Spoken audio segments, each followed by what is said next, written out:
Licensing Subcommittee, and thank you for attending. This hearing is being live streamed. I'm Councillor Laura Burns, and I'll be chairing this meeting. It is being held via Microsoft Teams and is also being streamed live. The committee for this hearing comprises of Councillor Priti Hud, and Councillor Linda Wade, and me. Councillors, can you please introduce yourself? They should have their cameras on already. Once they've introduced themselves, you can leave your camera off if you wish. But if you do leave it on, we may ask to turn it off if there's connection problems. So, Councillor Priti Hud, are you there? Yes, thank you. Wade, are you there? Yes. Thank you. We are joined remotely by Paul Phelan from the Council's licensing team, our legal officer Lindsay Lemercier. Also with us are our committee officers, Emily Beard and Yusuf Olo, who will be monitoring all of our connections and help with any technical issues we may have. Before we start the hearing for this case, just a few ground rules. Please keep your microphones on mute until you're invited to speak, and please make sure mobile phones are on silent.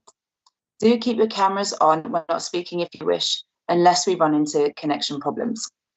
Please note that the Microsoft Teams chat function is not monitored, so please do not use it. In addition, this is a public meeting and the chat will not be seen in the live stream. Everyone should have received the procedure for this meeting regarding the use of camera and how to connect back in should you lose connection. Thank you. The case before us today is to consider objections to a temporary event notice for House of Vibes bar site, Acklam Road, London. Now, declarations of interest. I confirm I have no declaration of interest regarding this item. Do other members have any declarations to make? Councillor Hud? No, thank you, Chair. And Councillor Wade? No, thank you, Chair. Thank you.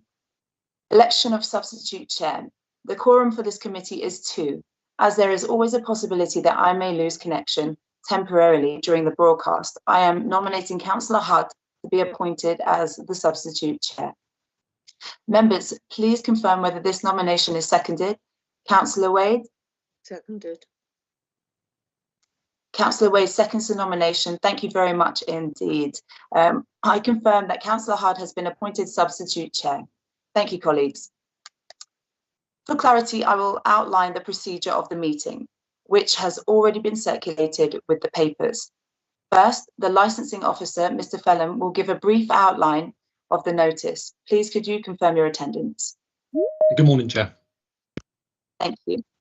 Then I will ask the applicant, Mr. Douglas Hayward, to present his submission. He will have up to a maximum of 15 minutes to do so. He is joined by Andrea Oliveira, event manager, MZ Hayward, community representative, Niles Hailstones, event manager, and Venu Dupa, CEO Westway Trust, who may be able to assist members should they have any questions. Please, could you all confirm your attendance?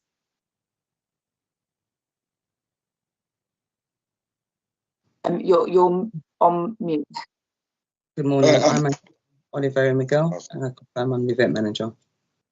Thank you. All right. And you said that MZ and Niles might be on the same one. Is that? Yes, I believe MZ is on the call, Douglas is on the call, and we're waiting for Niles to still join. Okay. All right. We're sorry. My apologies. We're on different links. I'm having a bit of technical problems getting my camera on. Okay, that's fine. Just as long as we know you're there. Thank you. Right. Then questions may be asked by members of the committee and the legal officer of the applicant, followed by questions from the 2 responsible authorities. Next, the police. Mr. James Rankin, counsel, will present their submission. He will have up to a maximum of 15 minutes to do so.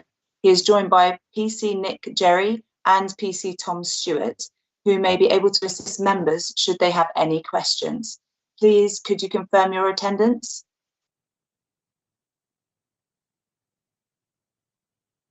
Good morning, Chair. I'm PC Nick Gary. Thank And I'm you. James Rankin, and I'm in attendance. Great, thank you. Then questions may be asked by the members of the committee and the legal officer of the police, followed by questions from environmental health and the applicant. Next, environmental health. Mr. Keith Mahaffey, noise and nuisance, will present his submission. He will have up to a maximum of 15 minutes to do so. He is joined by Nick Kasich, markets manager, who may be able to assist members should they have any questions. Please could you confirm your attendance? Good morning, Madam Chair. I'm here. Thank you. Good morning, Madam Chair. Nick Kasich here. Thank you.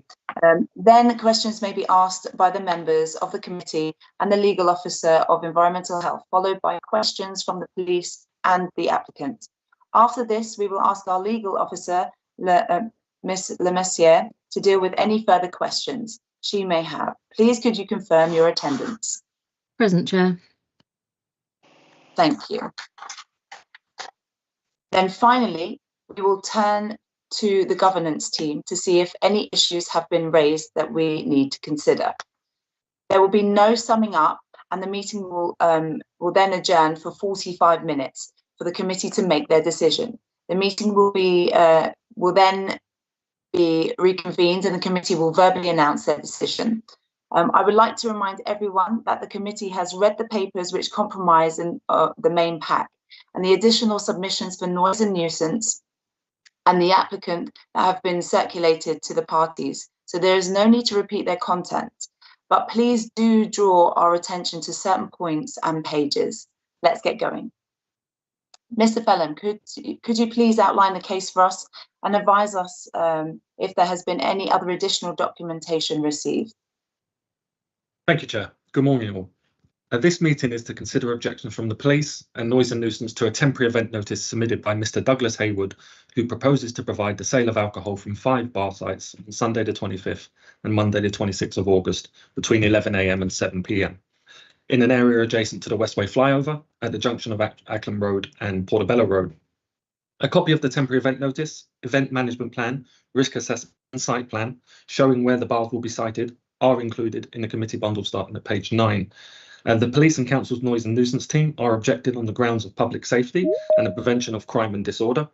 A summary of the grounds for objection are set out on pages 6 and 7 of the committee bundle, and copies of the objection can be found at pages 39 to 45. The police objection includes a statement from Police Sergeant David Hammett, in which he refers to an exhibit of CCTV footage from last year's carnival. However, the police have since confirmed that they no longer intend to include the CCTV footage as part of their evidence. Keith Mahaffey from the council's noise and nuisance team has also submitted additional documentation as part of his evidence, including statements from Councillor Evans, signed November 2023, and Councillor Rossi, signed February 2024, of their observations of this site during last year's carnival. I would bring a small typo contained in paragraph 6 of Councillor Evans' statement to your attention, Chair.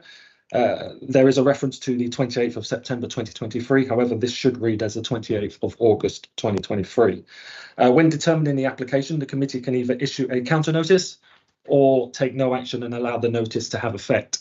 As the premises does not benefit from a premises licence, no conditions can be imposed. As requested, Chair, there have been a number of additional documents submitted which should have been circulated to all parties, including an updated map highlighting the proposed licensed area to replace the map at Appendix E of the main committee bundle. The additional documents have been marked as Appendices 1 to 21 and are available on the screen today should they be requested. I have nothing further to add at this stage, Chair. I'll leave it there for now. Thank you. Thank you. Now for the applicant's case. Mr. Haywood, please can you present your submission? You have, please do turn on your cameras already on, that's fine. You have up to 15 minutes. I'm going to pass it to MZ Haywood or Andrea. Thank you. So you've got 15 minutes, guys.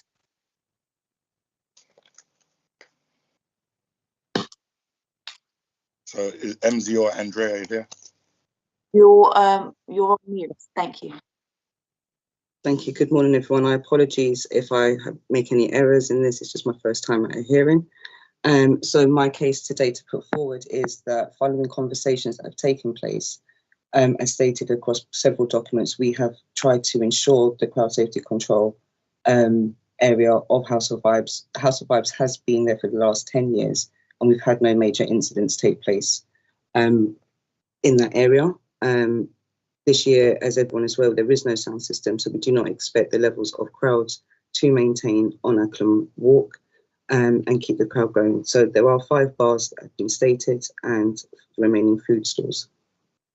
We do believe that there is a conflict of interest in additional documents that have been provided today with late submissions and, again, with inaccuracies to details. I would like to, this morning I have read an email received from Westway Trust. Would I be allowed to read out parts of an email confirming from Westway Trust their confirmation that they have agreed to House of Vibes having access to Acklam Walk in delivering Carnival this year? They have not objected to any of the event management plan that has been that has been submitted as part of the TENS, and with the ongoing developments to demonstrate the updated map of the site. Can I just interject here? Can I just ask the other parties if they're happy for that email to be read out, Mr. Rankin? It's a tricky one because I don't know what it says and I haven't seen it. Just bear with me. I'm happy to email it to the licensing email right now, if that helps, for a quick overview. Would it be helpful if we adjourn for 5 minutes and then it's emailed to all the parties and then Mr. Rankin and Mr. Mahaffey can say yay or nay? Would that be helpful? Yes, please. Okay, so governance, right, so Ms. Hayward, sorry, I can't remember your surname. If you could arrange for it to be emailed to governance and then they can forward it to all the parties now, and we'll just pause the hearing for 5 minutes to make sure everyone's had a chance, and then everyone can say whether they're happy for it to be admitted. Thank you. Thanks, Lindsay, will do.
in speaking with Westway Trust, we asked Westway Trust to ensure that they would bring us to the table with all the relevant parties, which would include the Notting Hill Carnival Trust, the local authority, and with the police. And we've only managed to have individual meetings taking place through the help of Des Moines. The programme manager at Westway Trust, who linked us in with conversations with Terry Oliver and with Nick Jerry, I believe. Apart from that, we haven't been in conversations with the main organisers ourselves directly. All right, so basically Westway Trust, the local authority, but nothing from the Notting Hill Carnival Trust. You haven't had a conversation with them at all? No, we haven't, and it's due to, obviously, Acklam Walk is not on the current carnival map that is advertised online. Does not demonstrate that there's anything happening on Acklam Road or anything like that. Okay. So it's it's acknowledged that you're going to have less than last year. You had 300, and you're going to have 100. You don't have a sound stage, but you'll have ambient music. There's kind of a couple of concerns that I have is that there were several undertakings made at the last hearing, which didn't happen. And it was primarily around crowd control. So can you possibly expand on the lessons that you learned last year and how you feel that you have made a demonstrable improvement? Because I think there were 300 last year and you had a sound stage. Do you want to talk to us about that?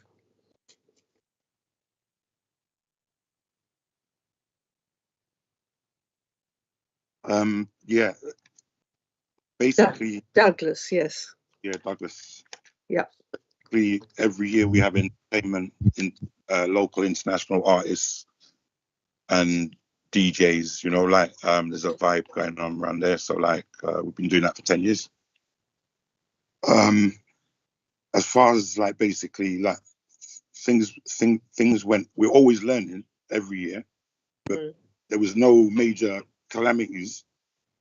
And we got this from who was dealing with Dominic Nye, Chief Inspector Dominic Nye, who was dealing with last year. And he said, I had a great carnival. Thank you all for the way you handle the event. You know, and, you know, so we're not really sure. Douglas, there's forgive me, but there's comments about the monitoring of the amount of people coming in. It's been referred to that some of the security wasn't quite as primed as they might have been. So, I mean, how do you want to answer that? Because that would be interesting to know. Well, the security, we had, how many, 6 security, CIA, and like we had 5 stewards. And it was handled as it should have been handled. And they did their job. And they controlled the flow if it got a bit busy. They would like basically. How did you do that? Did you do people come in one at a time, or how do they enter your space? I don't know if you've ever been to like Portobello Road where the food market is on Saturday. You know how people enter to buy food on a Saturday on Portobello Road? It's exactly the same. It's like there's a couple of bollards, which is which kind of like is an entrance. So on the corner would be the first stall, food stall. Yeah. So between the food stall and the bollards or the other stalls that go down Portobello Road. Yeah, but are they coming in one at a time, or how? No, not at all. it's a free flowing like area, like basically like it's open, but it's not. There's still like a kind of entrance. But it's open. Leads into the open. All right. So on one, I've got on. If you've got the paperwork, I've got page 20, which is a layout of your stalls. I can't see where the lavatories are. Can anybody help me on that? The lavatories are the toilets that are being placed underneath the canopy by Westway Trust. Westway Trust will be giving us wristbands for our vendors to access the toilets underneath the canopy. And so that's So the members of the for the sake of clarity, have you got the map on page 20, the layout of page 20? Can you kind of indicate where the lavatories might be? But the lavatories are not displayed on the map. Hold on, I can't see the map 20 because I'm just in transit at the moment. However, toilets are placed underneath the canopy, so it will be the other side of Portobello Road, opposite to where House of Vibes location has been allocated. All right. Managed by Westway Trust. Yeah, can we put the some page 20?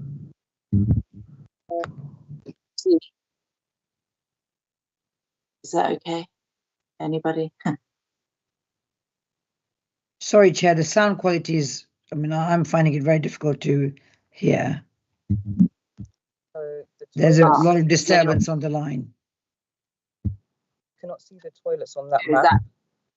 It's on the other side of the map, which is under Westway's parts. This map is just to demonstrate the area that House of Vibes was allocating, where our food and bar stores are allocated. So they don't have to go through your site to get to the lavatories. Correct. All right. No, just asking. Because thank you very much. Because it's on the basis that Ackland Road toilets are closed. All right. So Ackland Road lavatories are closed, but Westway Trust are providing lavatories on the other side of the road. That's correct. All right. So I'll leave it. Other questions to other colleagues. Thank you. Okay. Thank you. Councillor Hutt. Thank you, Chair. Question. Thank you, Chair. I am going to present these questions to Ms. Miguel and Mr. Hayward. Both of you, first, many thanks for making your presentation. Many points were very clear, but I just need further clarifications. So my apologies if you have to repeat it, but the sound is not very good and I couldn't hear everything. My first question is, I am very concerned about the crowd management, and again, of course, you refer to in your presentation that you reduced it from 300 to 100. Also, you don't have a sound system, so which is definitely is one of the many positive points where the punters won't be hanging around because they'll, as you very rightly say, they will buy the food and the alcohol and they will move on. You have also said that you will be providing 4 SIA security guards, but there's no mention of stewards. And Mr. Hayward, I think you just said last year you had 6 SIAs and 5 stewards. So would you just clarify these points for me, please? Crowd control, you have a reduction in security staff and no mention of stewards. And of course, not having the sound system is a positive. It's because like last year, it was a bigger space, yeah, that we was working with. So we needed that number of security, yeah, sure, and stewards to manage it. due to like basically we're not doing Acklam Road, that's gone to the RBKC, yeah, which is like a majority of the area and stalls. Right. Okay. That basically is for management and crowd control. We've been trying to get the paperwork from the council, so we're tuned in to what they're doing. But in the meantime, we have in the space we have to manage is quite a small space. Right. You understand that? And basically, that's why we have four security guards. It's so just food stalls. You have four what? 4 security guards. Oh yes, okay, so is sure. Yeah, we'll still have, you know, because we're from the area, so we'll still have our stewards and stuff, like, you know. But yeah, it's a significantly smaller area to manage. That's why. Mr. Hayward, so are you saying that you will not have any stewards at all, or you will have some stewards? No, we'll still have stewards. We'll still have stewards. Okay, do you know how many? Yeah, we're having 5 stewards. Okay, so it's going to be, just for clarity, 4 SIAs and 5 stewards from the local community. Okay, sure. No, but you know, it's very important that you tell us, because the stewards want mentioned on. Apologies if I missed it somewhere. Okay, could you also tell me how many stalls did you have last year? Compared, what's the reduction in stalls compared to last year? Oh, so I think the council have taken maybe 20 of us. Roughly, you don't need to be accurate. Yeah, roughly 15 to 20 of our stalls have gone to the RBKC. So we are left with, I think, 13 stalls, including bar and food. In the little section we have. Okay. Okay. So you're saying that last year, let's say go for the smaller number, 15 stalls that have gone to RBKC, you would have had 15 plus 13 this year. So you would have had 28 stalls last year. So it's almost a 50% reduction. Am I right? More than 50%, I would say. Okay. Thank you, sir. Thank you. Okay, that's wonderful. Okay, so that was my now. So we've done the stores, crowd control. How would you? Because just to give you a brief background. Last year I was a mayor and I had the honor of opening the carnival, and I was in the midst of it for almost 4 hours, and I absolutely loved every minute of it. So I know it's an exciting place to be, and people everywhere. But of course, safety is always everyone's concern, and I must say I was very, very aware of it. So could you please tell me how would you crowd control that you only have 100 people entering your sort of, let's call it a courtyard, you know, your little enclave. Andrea can tell you more. Okay, thank you, sir. Thank you. Besides the security and steward requirements that Miss Miguel, I can't hear you. I'm so sorry. Can you hear me now? Just about. Muffled. Hello. Can you hear me? Yes, just about. If I ask you your question again, my apologies. No worries. So our plan is alongside the security and the stewards that have already been mentioned by Douglas. We're still awaiting confirmation from the council on their security detail, and from conversations that we had with Mr. Classic. So is there confirmation from the council for what? Sorry. So we're waiting for confirmation from the council and the council security detail. Sorry, Chair, I just can't hear. I'm so sorry.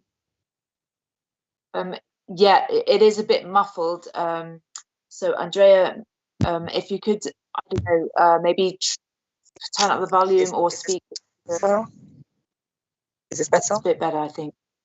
Thank you. Yeah. Thank you. Okay, so apologies. I'm just having technical that's issues. much better. Thank you. Yeah, perfect. So alongside the security detail that Douglas has already stated, we're waiting for confirmation from the council on their security detail for Acklam Walk, so to ensure that it's combined. So there'd be hopefully more security detail on Acklam Walk. We've been informed that there is private security on Acklam Road, Blackburn Road. So we'd be in liaisons with those private security on the day, and also the police would be positioned around Portobello Canopy. Right. So that is. Sorry, we lost you again. Question? Sorry, I lost the question. Right. So you have said that you're waiting for a confirmation from the council regarding their security. You refer to Acklam Walk. Do you mean Acklam Road? Yes, it's actually Acklam Walk, the side bit where the council's managing. Okay, thank you. Yeah. Okay, and just clarifying Acklam Walk. Okay, thank you for that. And then you said that there'll be private security placed everywhere as well. From what we've been informed, on the safety zone on Acklam Road to Blair Grove Road, there's private security there. So in the event of any pinch point, the private security are responsible for opening the safety zone, as there is no police this year on the safety zone on Acklam Road. So behind us. Okay, and who is the private security? Who is supplying that? This is why I'm waiting for confirmation still from Terry Oliver or from Westway Trust on confirmation on information that has been exchanged between relevant parties to be exchanged with us, so that we're aware and up to date with current arrangements. Right. Okay. So we don't actually know to date what exactly the full security system will be. Now, am I correct in assuming that the private security and the security,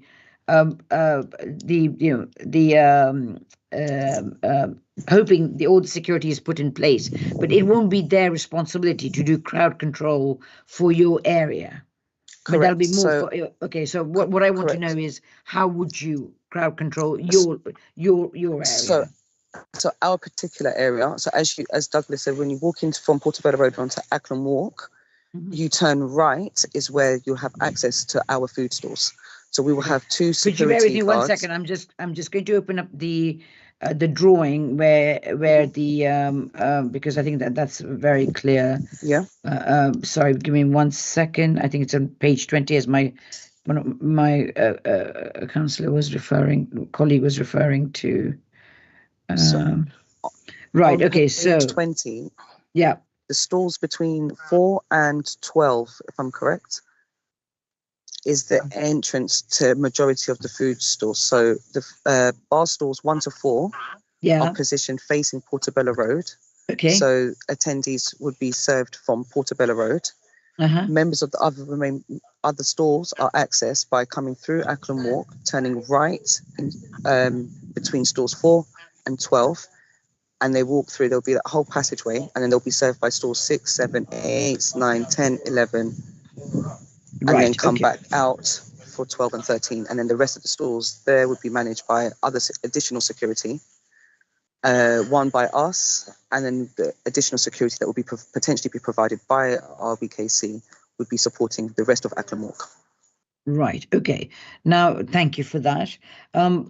So I come to my next question, and I believe Mr. Haywood said this, is stores number 1, 2, 3, 4 on Portobello Road. You have the openings facing Portobello Road, and I believe your feeling is that if you were to turn internally, it would be too crowded. Am I correct? Yes, you are correct. It'd be too crowded, and also would pose other risks would have to ensure getting extra boarding for the back of the stores to ensure that members of the public on Portobello Road, don't access the stock from those bars, for example, and then we would have further issues around the glass bottles that are there, because the bars obviously have glass bottles to serve alcohol into plastic cups or sustainable cups. So that would be more disastrous for us. And if we were to replace those bar stores with the food stores that had been suggested, then we have jerk pans and generators being exposed to Portobello Road, further to Portobello Road.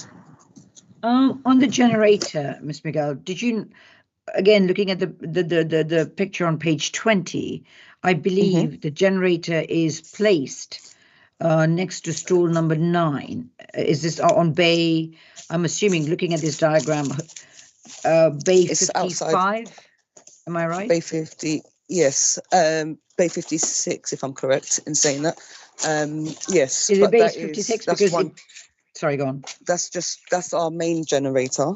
There would be other, so that we've had confirmation from stallholders that attend with their own generators. So I've placed them onto the steps. So the steps have the generators and jerk pans. Right. So behind the stalls. Yeah. Sorry, Mr. Hayward. Behind the stalls. Behind the stalls. So each stall will have its own mini generator. Am I right? Say that again, sorry. So are you saying each stall, besides the main generator on bay 56? No. Sorry? So stalls at 10, 11, 12 and 13 will have their own generators. Okay, 10, 11, 12 and 13. So, okay, they might have their own generators, okay? Yes. So you referred to that one of the ways of turning the stalls 1, 2, 3, 4 internally, you would have a problem. Where would they place their generators? So will these stalls have a mini generators or will they not? No, so the bar stalls don't have their generators. They're powered by our main generator. But the issue would be obviously the amount of stock then going onto the steps and having the food jerk pans. So if the suggestion was to replace stalls, the stalls that I just mentioned, 9, 10, 11, 10, 11, 12 and 13 with potentially like the bar stalls. Okay. But if I do that, then the jerk pans that are there are going to go with them because there's an additional majority of the food stalls have jerk pans. So I've allocated an area for the jerk pans, but then stalls 10, 11, 12 and 13, their jerk pans are going to be positioned near them but onto the steps as a divide between the stalls. Ms. Miguel, please excuse my ignorance. What is a jet pan? That's fine. A jerk pan is a massive metal object, like a barbecue, in other words. But it's a drum. It's a jerk pan. It's a barbecue steel drum pan. That Caribbean people. It's a steel pan. Yeah, that is used where you fry things in. Charcoal for barbecue and Change chicken. into a barbecue. Yeah. Okay. Okay. No, I know exactly what you mean now, and I've learned a new terminology. So thank you for that. That's okay. Okay, fine. Okay, I see. So that would be right. Okay. I mean, would you think that having a queue of even because this is one of my big concerns, having a queue of even 25, 30 people along Portobello Road trying to buy drinks, do you not think that would be, just crowding Portobello Road even further? No, because it's happened for 10 years, and obviously the main road of Portobello Road is used as the walking. So anyone there, you've got other businesses that will be open on Portobello Road trading as well. Right. So so it's just there's just naturally queues there, but they've never been any issues around the queues on Portobello Road. Right. Okay. So that's right. So you've done Please, Chair, go ahead. Excuse me. Could I also okay. Sorry, this is not the head. Sorry, Chair. My name is MZ Hayward. So I've been involved with House of Vibes. Apologies. And the last 10 years, there hasn't been a problem, even though that with a pinch point of people coming to the bars. The bars have been in exactly the same position for the last 10 years, and people get their drinks and move on. Even more so now, there's going to be no stage there. The issue one of the issues I raised last year is Westway Trust being allowed to put their bars under the canopy, which is their area, which is opposite the House of Vibes site. Okay, so are you? Sorry, Ms. Hayward. Could I just clarify? When you say opposite the the House of Vibes. Is this literally outside the building of Portobello Village? Portobello Green? No. This is across the road. You know the canopy that the market. Oh yes, of course. Yeah, absolutely. Yeah. Yeah. So that area, Westway Trust from last year for the first time put bars, alcohol bars, all under there. So it was an issue that one of the issues that I raised last year is like if a pinch point is an issue, then allowing another event to take place on opposite. But it didn't seem to be an issue. It seemed to be free flowing. And with this year, House of Vibes not having a stage there shouldn't be a problem at all. I doubt very much if there would be it'd be actually easier without the stage there. I hope that clarifies a little bit more. No, absolutely, no, very much so. So basically, what you're saying is last year or in the past years, historically, if there's ever been an overspill within the House of Vibes, people moved across to stand under the canopy. Well, people just kept moving throughout Carnival. Okay. So there hasn't been an issue. Right. Okay. Well, no, thank you very much. That definitely helps. Okay. And then I had just to re-clarify what my colleague said. The lavatories, the loos. Could you? Because I'm sorry, Ms. Miguel, I couldn't really hear you properly. Where are the loos? So the toilets aren't. Yes. The toilets aren't positioned on the map that's on the screen at the moment. I believe that little across the road of Cambridge Gardens to the right, where the little hand is. Oh yes. Oh. Okay, I can see the little hand near the canopy. Is the canopy. Yeah. And there will be 8 toilets, if I'm correct, that will be placed there by Westway Trust. Okay. Okay, so that's good. Okay. So the loos are going to be Westway Trust responsibility. Correct. Okay. Right. So there have never been toilets within the House of Vibes event in 10 years. They've always been opposite. Okay, thank you. As I do, please excuse my ignorance. Okay, perfect. And then I had one final question. Right.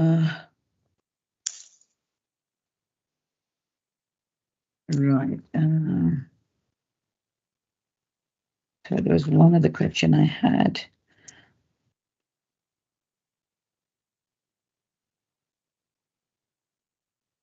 Pretty. Yeah. Have you got your question? I'm going to ask for just one. No, please go ahead. Go ahead, Chair. Thank you. And then you can finish up. Okay, so you've really covered quite a lot. I just want to, just to be a bit particular. Obviously, you guys have. Is it enclosed? The whole thing is enclosed. Like usually when I go to Portobello, it kind of looks like it's a little courtyard and enclosed. What is your entrance exit? Is there one entrance, one exit at the same point, or is there one at the other end? Or could you elaborate a bit more on that? So you're very correct in saying that. It's a one-way in, one way in, one same exit out.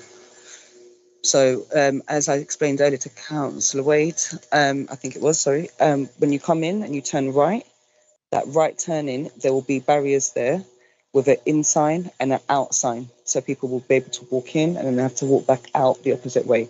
So there'll be security there with clickers. And then as people come out, there'll be a clicker system being counted down from the people that have left. Okay, great. And just on that, so say a queue does form, because you only allow 100 people at one time.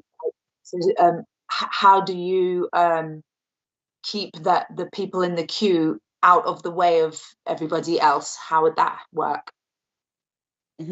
So bars 1 to 4, they are closed off at the back because if they trade onto Portobello Road, so the queues would start forming around each queue. So each stall holder from 6 coming back round will have two barriers.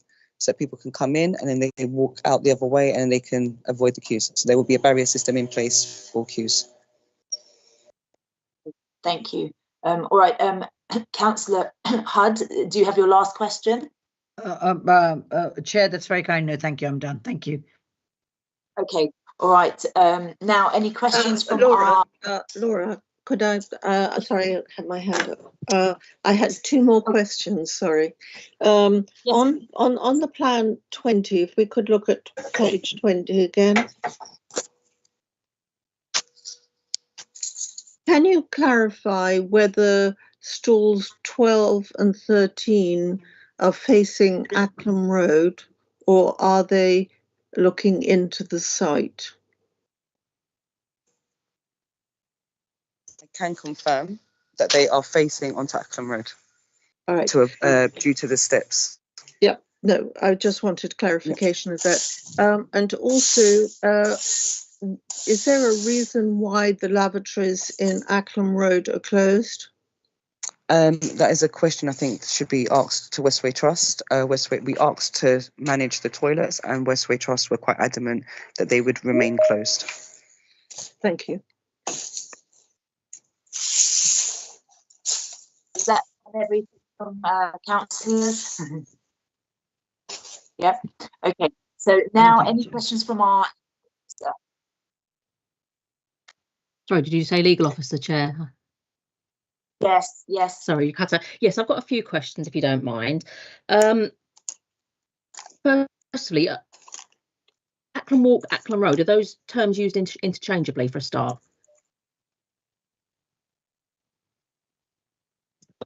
Yeah, I would say so. Like, I believe some people call it Acklam Road, and some people call it, the opposite. So it's one in the same place.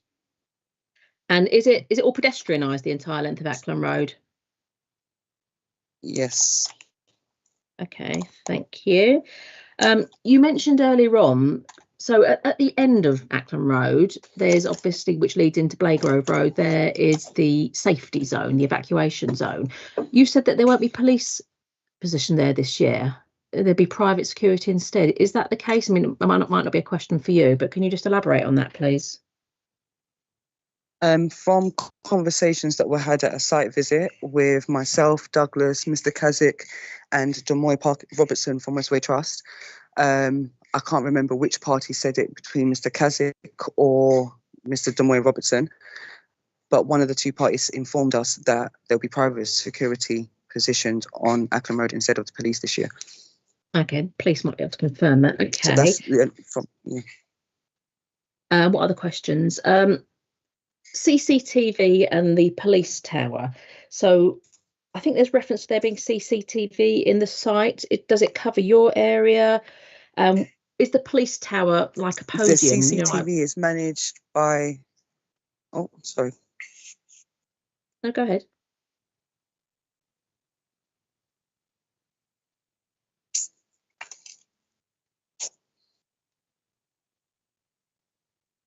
Are you able to answer that? I think her mic went down or something. Hello? Oh, okay. Oh, yes, you're there. Andrea. I'm just interested to know where the CCTV is. Is it pointing at your courtyard and Acklam Road? And I think there's reference to like a police tower as well. Is that positioned by the canopy side of the road?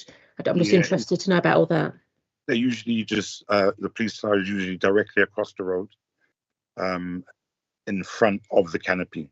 So on Portobello Road. It's usually there. So is it a bit like, when you go to like a swimming pool and there's like a lifeguard sitting on a high up seat? Is it like that? Okay. Exactly like that. And what about the CCTV in the area? Where is that positioned? On the corner of Acklam Road. And where does that point? I'm not sure what direction the camera's pointing, but it covers like the whole of the market kind of thing. Okay. You know what I mean? Like Portobello Road side and Acklam Road side. Okay. And pedestrian flow. Sorry.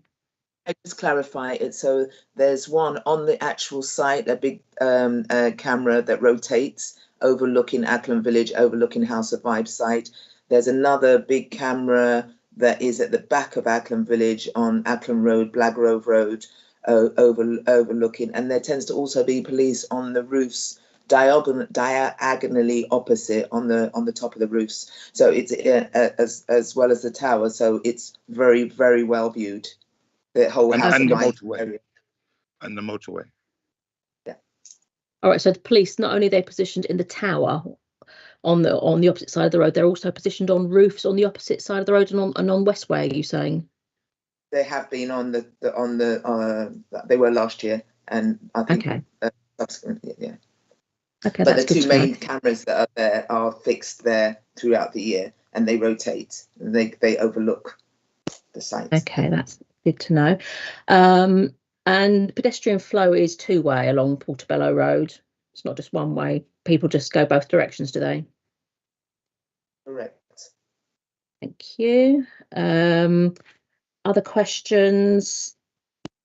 I think from one of the photos, I can't remember which one it is, it might be photo 6 or 7. There's like these double silver doors, which kind of are past I think they're the CAB. I think the CAB doors are blue, I believe. And then there's a set of double silver doors. What are they? They have been removed, if I'm hearing you correctly. That's been part of the levelling that has gone on and steps that have been created inside Acklam Village. So they're putting that into a square. So those are no longer there. So I believe the back of the stalls are going to stop. They're acting as the physical barrier, the stalls surrounding, and I think there's going to be some gates, if that's correct, Andrea. Yes, and that's the one. And looking at that picture on the screen now, is that the extent of your area? Is that where your area will be, or will those hoardings be different or moved? Is that the exact area that you're going to be in? I believe maybe House 5's, that's the exact area more on the right hand side, and along the little black bollards, the 4 stalls are going to be along there as well. And then you've got bar number 5. Yeah. On the corner, on the opposite corner, which was Douglas's original stall, and the Acklam Walk is towards the back of that. So I think the council stalls are going to be all the way up the top there. Okay, perhaps Environmental Health or Nick Kasich can confirm that. Okay, so you're in that area in that picture. You've got your 4 bar stalls at the front by those bollards, and then just to the left of the picture, there's also going to be a bar 5 as well, I believe. Is that correct? Yeah, that's correct. Fine. Okay, that's good to know.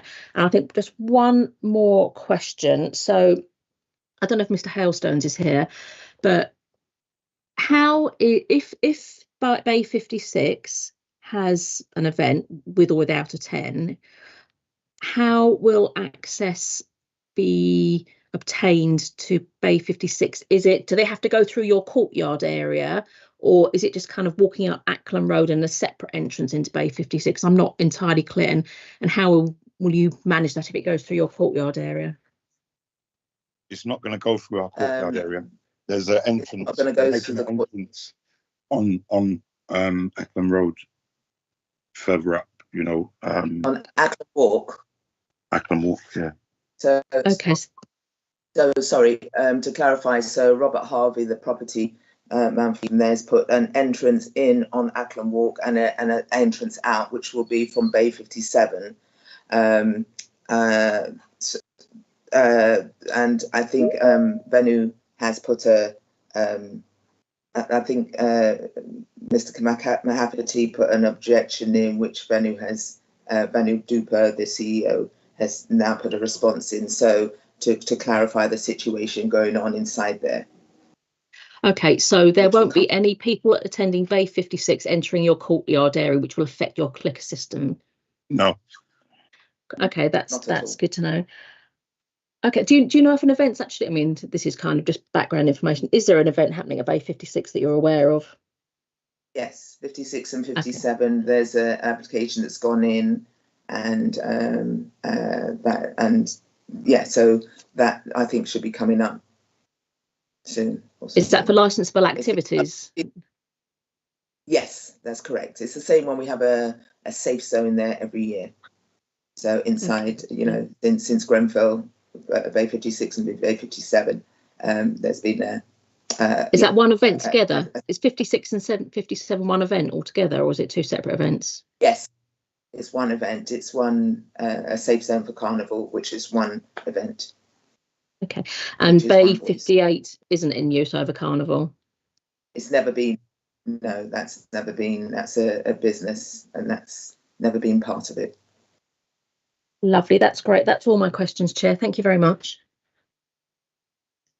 Thank you. Now, any questions from the police? No questions, Chair. Thank you. Now, any questions from environmental health? Yes, Madam, I have a couple, but I hopefully will not keep you too long. Can I just ask why you haven't liaised with the event organisers on your event?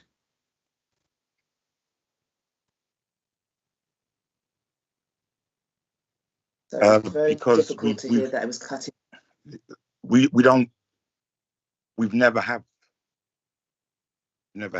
and you suggested last year, like basically bass, like at least joining bass for the sound system and all everything, and I explained to you like basically they're different entities.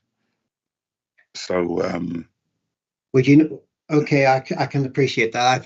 I've explained to you every year that it's important that you do so.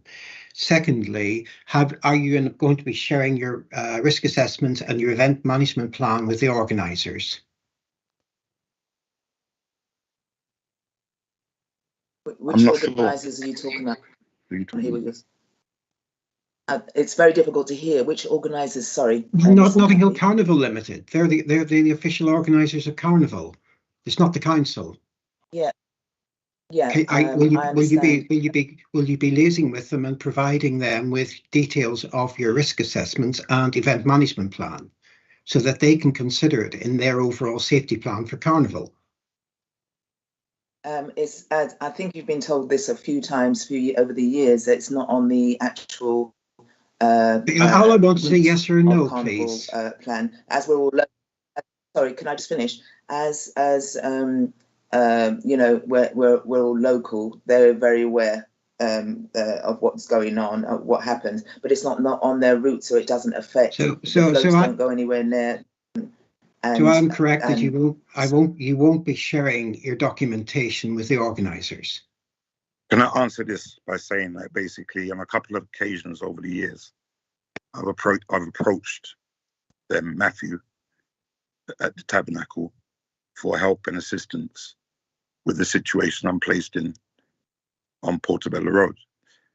Each time he said, "Nah, he can't do nothing for me because it's not on the carnival plan." But it is good practice. That's in 10 years, yeah. But would you not accept it is good practice where you have an event taking place within an event that both parties share risk assessments and share documentation on safety issues, so that both parties are understanding and aware of what the safety implications will be from such events taking place? But Mr. McCafferty, we've been trying to get the same information from yourselves, and we haven't succeeded. Well, you haven't been coming to me for that information, have you? I believe it's your colleague, Terry Oliver, Mr. Terry Oliver, your colleague. Yes, but there are responsibilities on you as well as the council to do your part. Would you not accept? But would you not accept that basically is a bit of a hypocrite thing to say when I'm waiting for paperwork from you and we've been requesting it? And fine. Well, I can take that up with Mr. Oliver to make sure that that information is provided for you. I have no issues with that. But clearly, would you not accept there's responsibilities on you through the health and safety legislation to make sure that you share information with the organisers to prevent, so that they know what is occurring on your site?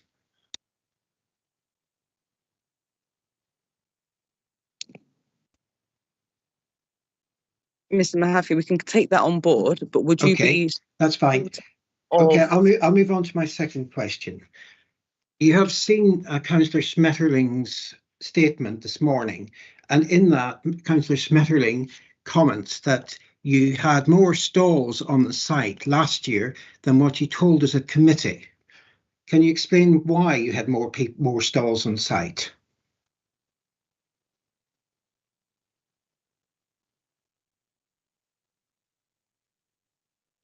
I believe what it seemed to be, there happened to be more stores on site due to particular stores turning up and being misplaced. So in regards to, there was a food truck that was placed in on Acklam Road, which was our end store. When they turned up, they had parked up closer than they should have. So they were in the wrong location. So upon them then not being able to move, is then when we had to make out adaptations. Also, well, sorry, let me just finish. Due to the last hearing, and you basically took away a whole rank of stores up Acklam Road, obviously we were squeezed and marginalised and had to cater for the community.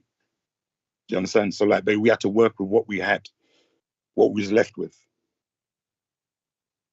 Yes, but the fact was you agreed at the hearing last year that you would have X number of stalls. That was in your event management plan, and your event management plan didn't reflect what was actually there on the day.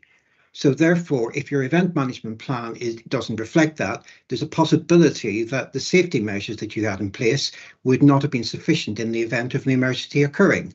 Would you agree to that? I understand that.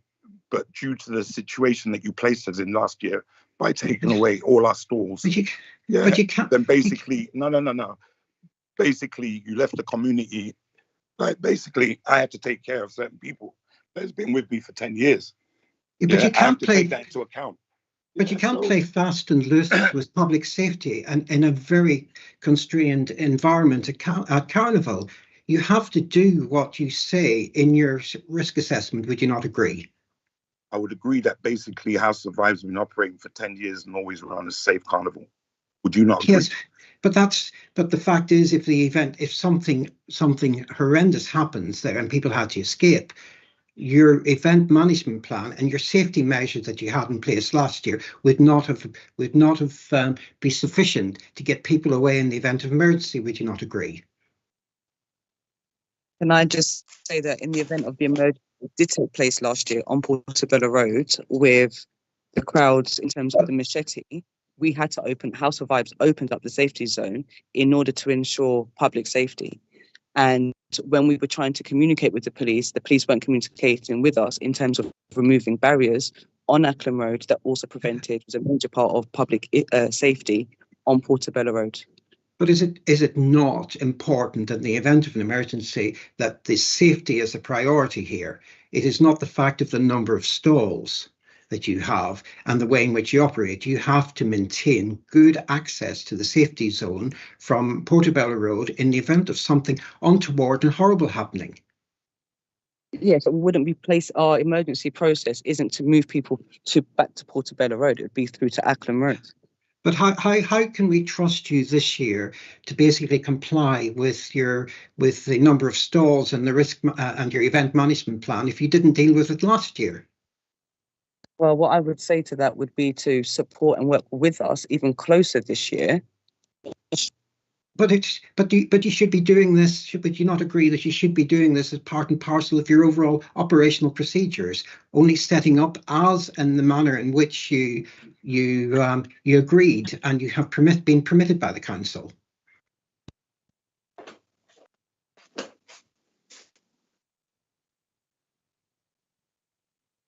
Can you give the councillors an undertaking this year that you will only set up as per the plan and what has been agreed? Is that something that you will be happy to give that undertaking? I can definitely give that undertaking as the event manager, and I'm sure Douglas can also agree to that. Yeah, I agree to that too. Right.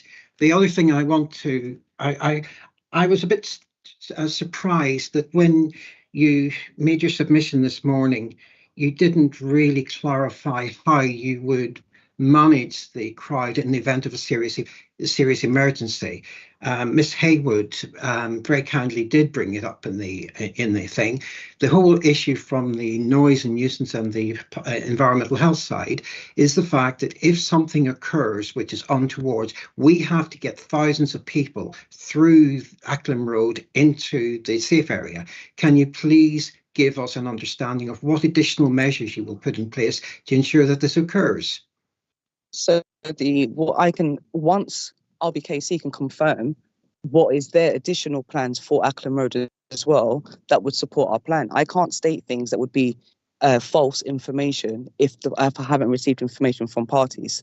So as I just said, at this moment in time, our emergency safety would be to escort people directly through up Acklam Road to the safety point. So from our meeting with Mr. Kasich the other week, we'd agreed that on the day, all the team briefings and everything, we would be introduced to the security team or the policing team on site that would be managing the safety zone to ensure that everyone is aware of what the processes are. There'd be security briefings with all security in that location, so that we are all on the same understanding of what is to happen.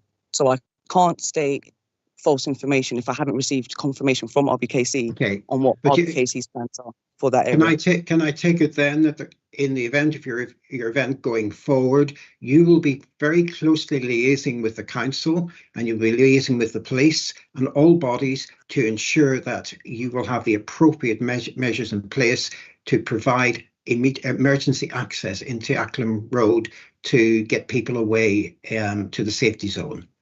Yes, I can definitely confirm that and agree to that. Okay. There is just one last question. I'm sorry, Madam Chairman, I apologise for monopolising this. The last question I would just like to ask is, at 3 o'clock in the afternoon on the Sunday and Monday, my understanding of Carnival from my years of doing 30-something carnivals is that the area north of Acklam Road, of Portobello Road, of the Westway, is absolutely rammed with people. Would you agree that that is the case? And if so, if you do, then can you please explain what measures you're going to put in place to ensure that there will not be any form of obstructions or crowd management issues with people being sold alcohol from the 4 stalls that are located on the Acklam Road, Portobello side? So because obviously this hadn't been brought into any conversations from objections that from yourself or from PC Nick Jerry, it's a bit putting me on the spot, but what I feel to say, what I think is the right thing to say in this is if it's a thing about 3 o'clock and we're looking at times of major crowds, then we could look to reduce potentially trade times between 3:30 and maybe just assess the situation around crowd control and just continue to minimize and observe numbers into that area. Okay, so you will give an undertaking to the committee that if there are major crowd issues on the Portobello Road side of your premises in the late afternoon, you will stop selling alcohol from that side of the stalls and ensure that alcohol is only sold from within the Acklam Road side. Would that be correct? Well, I can't confirm that we'd be selling on the inside because then there would still be more crowds. We'd be then pushing crowds into Acklam Road. I think to cease trading for half an hour or so at particular times may be the best option. But you will give an undertaking that you will review the safety measures at that time of the afternoon to ensure that you do not create further access and crowd movement issues on Portobello Road. Can we take that undertaking from you? You can take that undertaking from me, I confirm. Okay, thank you very much. I appreciate that. Thank you. I'm so happy. Well, thank you. Now for the police's case. Mr. Rankin, can you please present your submission? And please do turn on your camera if you like. You have up to 15 minutes to do so. Thank you. It's no overstatement to say that the Portobello Road for the police is probably their biggest problem during Carnival. The applicants are quite right to say that the safety zone in Blagrove Road is to be policed this year by local authority, not the police. But we are extremely anxious that the Portobello Road, which is rammed in our experience during Carnival, is not in any way impeded, and that Blagrove Road as a safety zone is not in any way compromised. Now, we welcome the fact that there is no soundstage this year, and that goes some way to alleviating the pressing problems that Portobello Road presents for the police, but it is not a complete answer. And this year we have negotiated with all those premises in the vicinity that have on licenses and requested them not to have outward facing bars onto the Portobello Road, and they have all agreed. Indeed, every application for a 10 within the vicinity has also agreed not to have outward facing bars. The Westway Trust, when they initially were to have an outward facing bar on Portobello Road, following negotiations with PC Nick Jerry, agreed that their queuing would be around the corner and that there would be no outward facing facility on Portobello Road. So the fact of the matter is that these applicants and this site would be the only site within the immediate vicinity that has outward facing bars, and that presents us with a problem. I wonder if the plan for the site at page 20 could be displayed.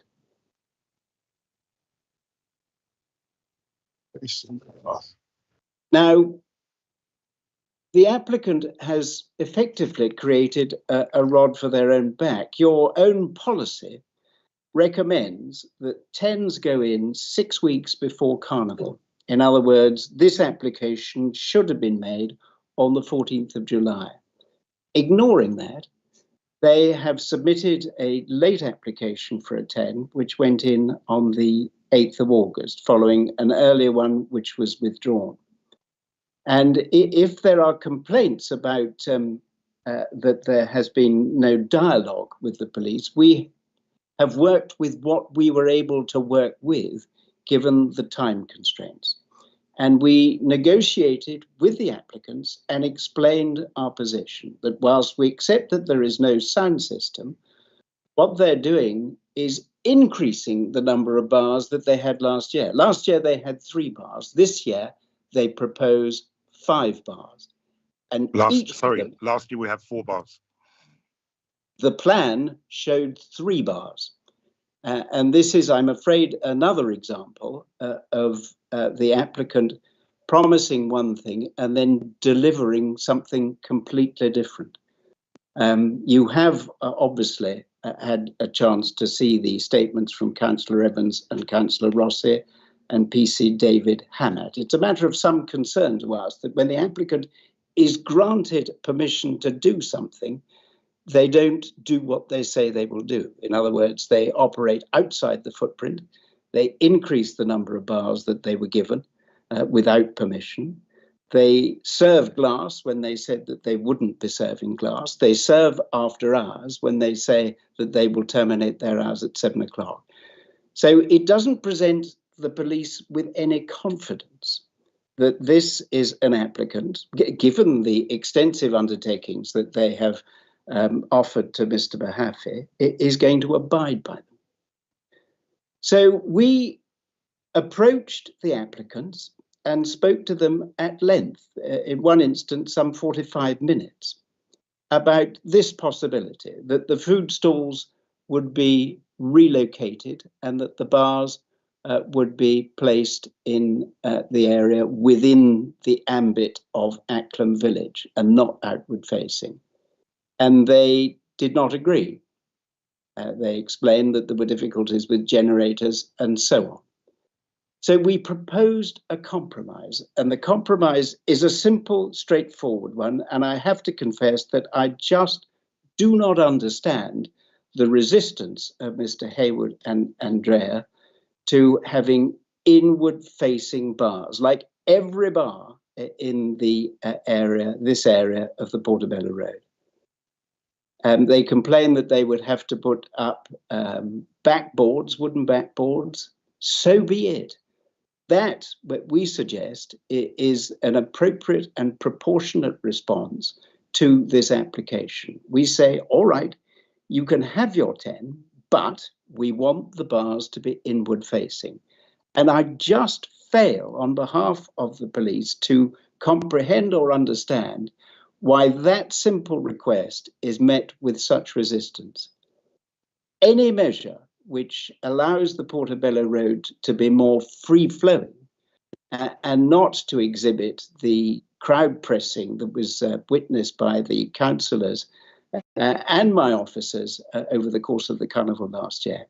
Any measure which allows for that, what we suggest is a furtherance of the public safety objective and the crime and disorder objective. And it's no answer to say, well, we've had the premises there for the last 10 years and we've had no incident.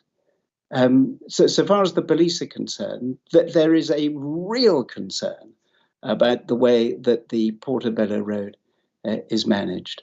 And this is an opportunity for Mr. Haywood and Andrea to work with the responsible authorities in order to alleviate that and not to increase it. Their steadfast refusal to accede to that simple request from the police leads us into this unenviable position. Now, can I say, first of all, that the letter from Chief Inspector Nye was a generic letter. It's addressed in general to a large number of people. It's not specific to House of Vibes. It's not praising House of Vibes for the way they ran their premises last year, because by all accounts, and looking at the statements, they did not do it well. So this then is the position on behalf of the police. Either you accede to the proposition that those bars will be inward facing, or the police maintain their objection and would invite the subcommittee to issue a counter notice and to refuse the application for the temporary events notice. It seems to me that the solution is a simple one for these applicants. All they have to do is accede to that request. And by steadfastly refusing that, they imperil everything that they've worked for over the last 10 years. So I've got PC Jerry with me, and I have also got PC Tom Stewart as well, who can answer any detailed questions that you have. But those are my submissions. Thank you. Okay, now any questions from the committee, first of all? Councillor Hudd? Very short one. Thank you, Mr. Rankin, for that very clear presentation. Okay,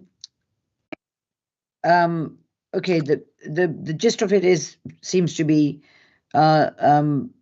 not complying, House of Vibes, and not complying with what's set out in the when they ask for a license. I can see that. Would you concede that if once all the security measures have been confirmed, which House of Vibes is still awaiting, would that give you any confidence that having the bars the other way around would not be such an issue, or it would slightly dilute the pressure? I'm afraid not, because they can't put barriers in the Portobello Road. The fact of the matter is that because everybody else has agreed not to have outward-facing bars, they would be creating their own pinch point. They would be the only bars, some 5 of them, available within the immediate vicinity, and inevitably they would be causing a bottleneck and congestion in the Portobello Road as people throng to buy their drinks from the Portobello Road. So it doesn't matter how many promises are made about security and that sort of thing. The fact of the matter is that nothing would alleviate that pinch point in the current circumstances other than turning those bars around. Now, PC Jerry and PC Stewart, have I stated our position correctly? James, yes, you have. Okay. Was that a positive? Was that affirmative? That was an affirmative by PC Nick Jerry. I'm always pleased to hear that. Okay. And have PC Jerry and PC Stewart patrolled the area the carnival last year? Yes, I have done over many years. I've patrolled the carnival. Okay. Am I speaking to PC Jerry? You are, Councillor. Yeah. PC Jerry, would you say historic, as you covered many carnivals, would you say historically this has been the trend where the House of Vibes, the area gets very congested, the flow of traffic? What's your historic outlook on this?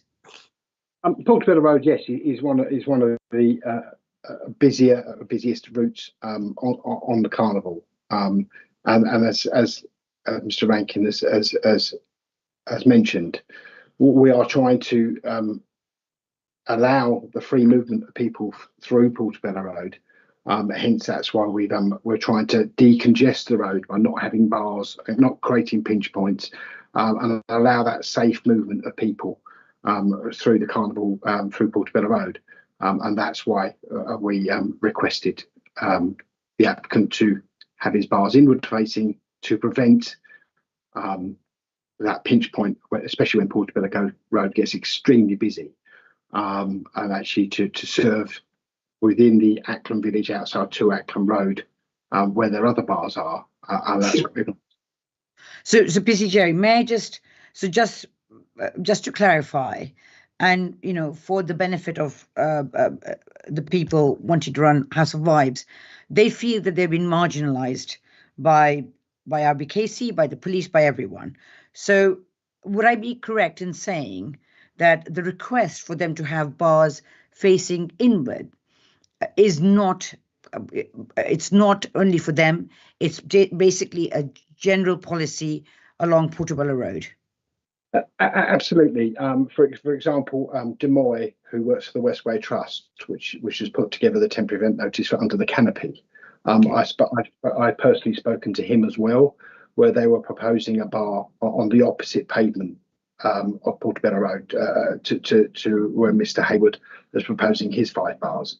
And I asked them, obviously exactly the same scenario about we didn't want you serving onto Portobello Road. We didn't want that causing queues onto Portobello Road, which would cause a pinch point with people trying to safely negotiate the road.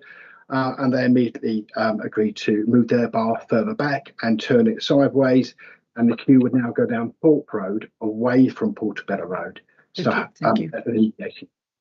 Okay, so just to reiterate, the House of Vibes will be the only venue to date, is the only venue that has the bars facing out onto Portobello Road. Or sorry, Councillor, I didn't mean to interrupt you, but in that immediate vicinity, yes. Okay. Thank you, PC Jerry, and thank you, Mr. Rankin. No further questions, Chair. Thank you. Thank you. Councillor. Yes, I have 2 questions. One, what is the degree of knowledge, information sharing between the police and the proposed security which will cover Ackland Road? Is that in relation to what Mr. Hayward is? It's been mentioned that there will be private security on Ackland Road and it won't be covered by the police. Can we possibly get clarification on that? Yeah, that's correct. No, in previous years, the safety zone at the end of Ackland Road has been managed by the police. This year, it's being managed by the organiser of the carnival and the local authority, in conjunction with the local authority and the Westway Trust. So the police are no longer managing the safety zone at the other end of Acklam Road. All right. The issue that we have here is I can see the security zone, but actually has there been any information sharing between the police and the providers of the service as to how they will engage with one another? Is there a methodology?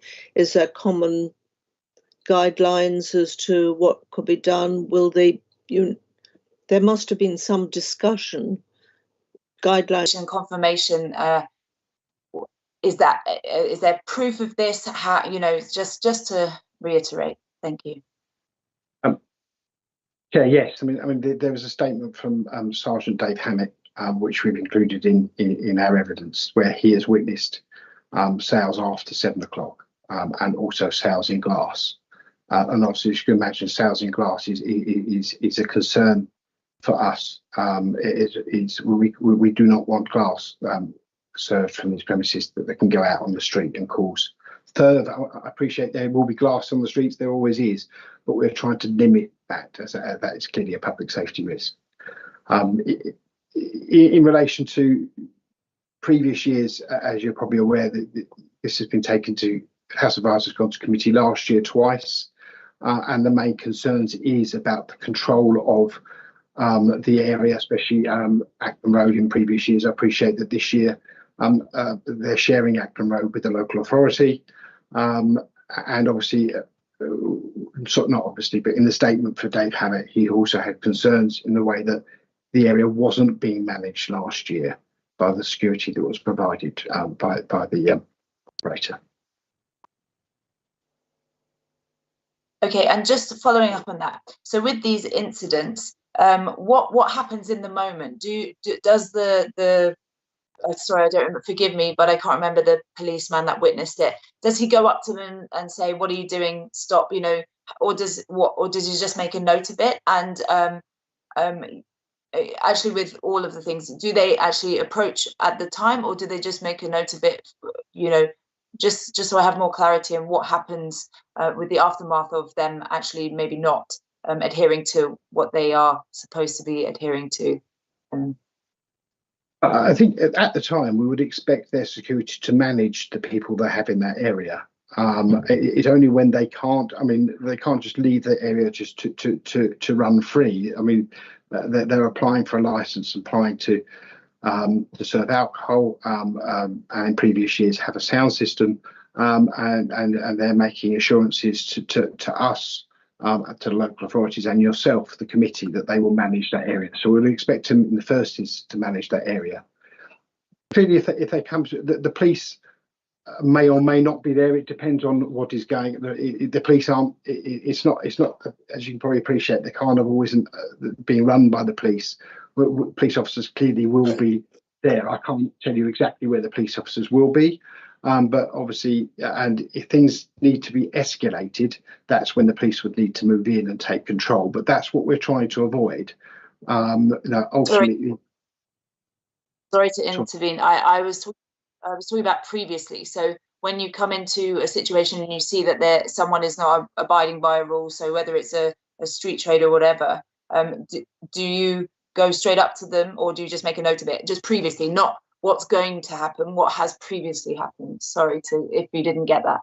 That's obviously my confusion. Yes, we do have officers that are out all weekend for the carnival, that are engaging with all the people that are running stalls, the licensed premises, etc.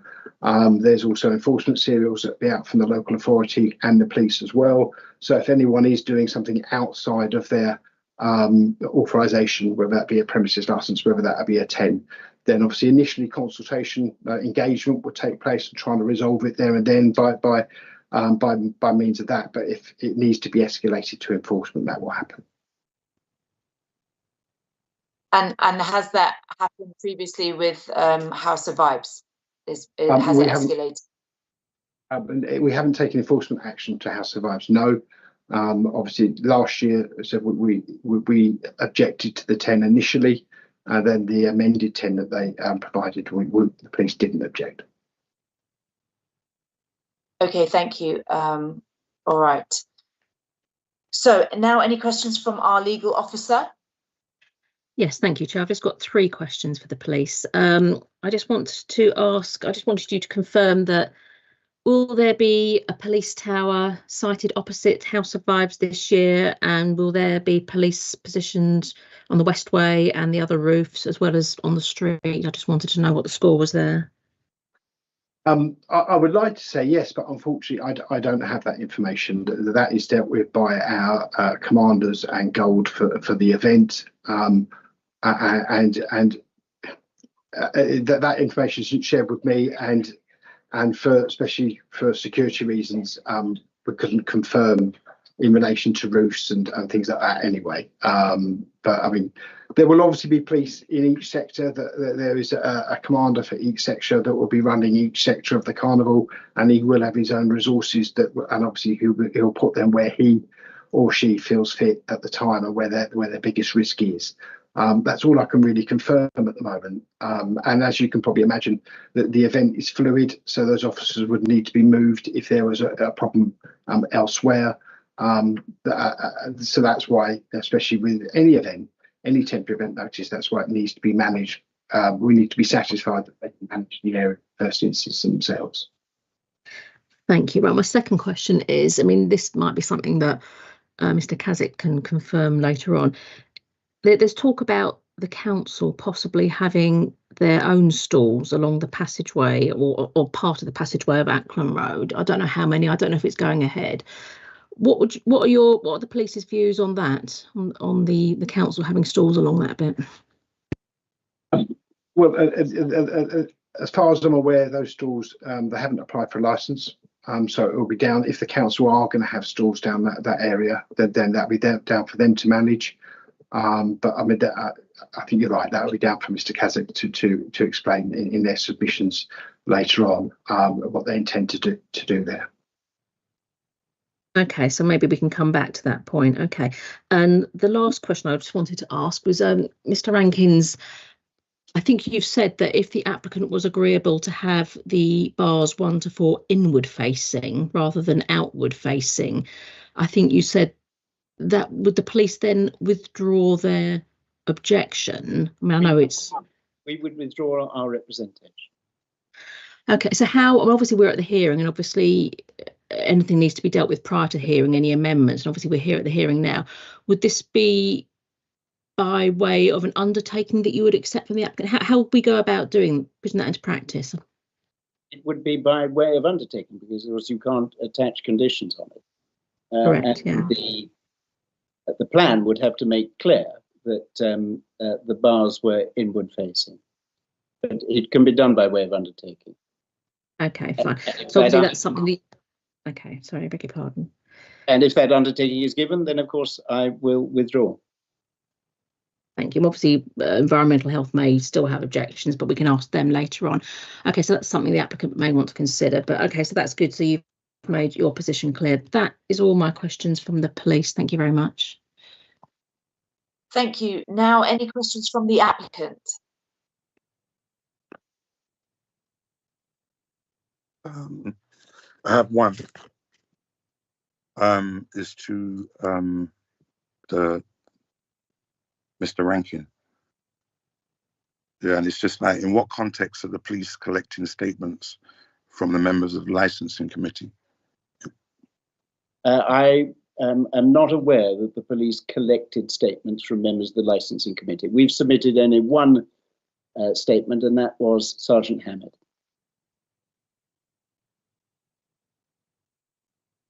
So Maria Rossi? Was submitted by Keith Mahaffey. As was the statement of Councillor Schmetterling and Councillor Evans. Nothing to do with us. Why I'm concerned, it appears to have been a police investigation without our knowledge. And basically, Miss Rossi's statement was handed in February.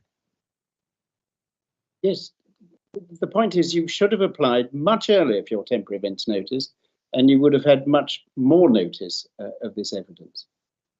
But there we have it. You applied late and the evidence was submitted late. One other question. The pinch point will still exist, which I've been going to the hearing for, that Mr. McAfee has been objecting to. Yeah, the pinch point's not going to go nowhere, is it? Like, so, which is why I removed all the stalls on the right-hand side last year. Yeah, but now, basically, my question is, how is it that stalls is going to pop up there on both sides and everything's okay? No one's talking about the pinch point again. Is it because we moved? In opening my position for the police, I spoke at some length about our concerns about the Portobello Road and the pinch point. Why does it apply to us and not the RBKC?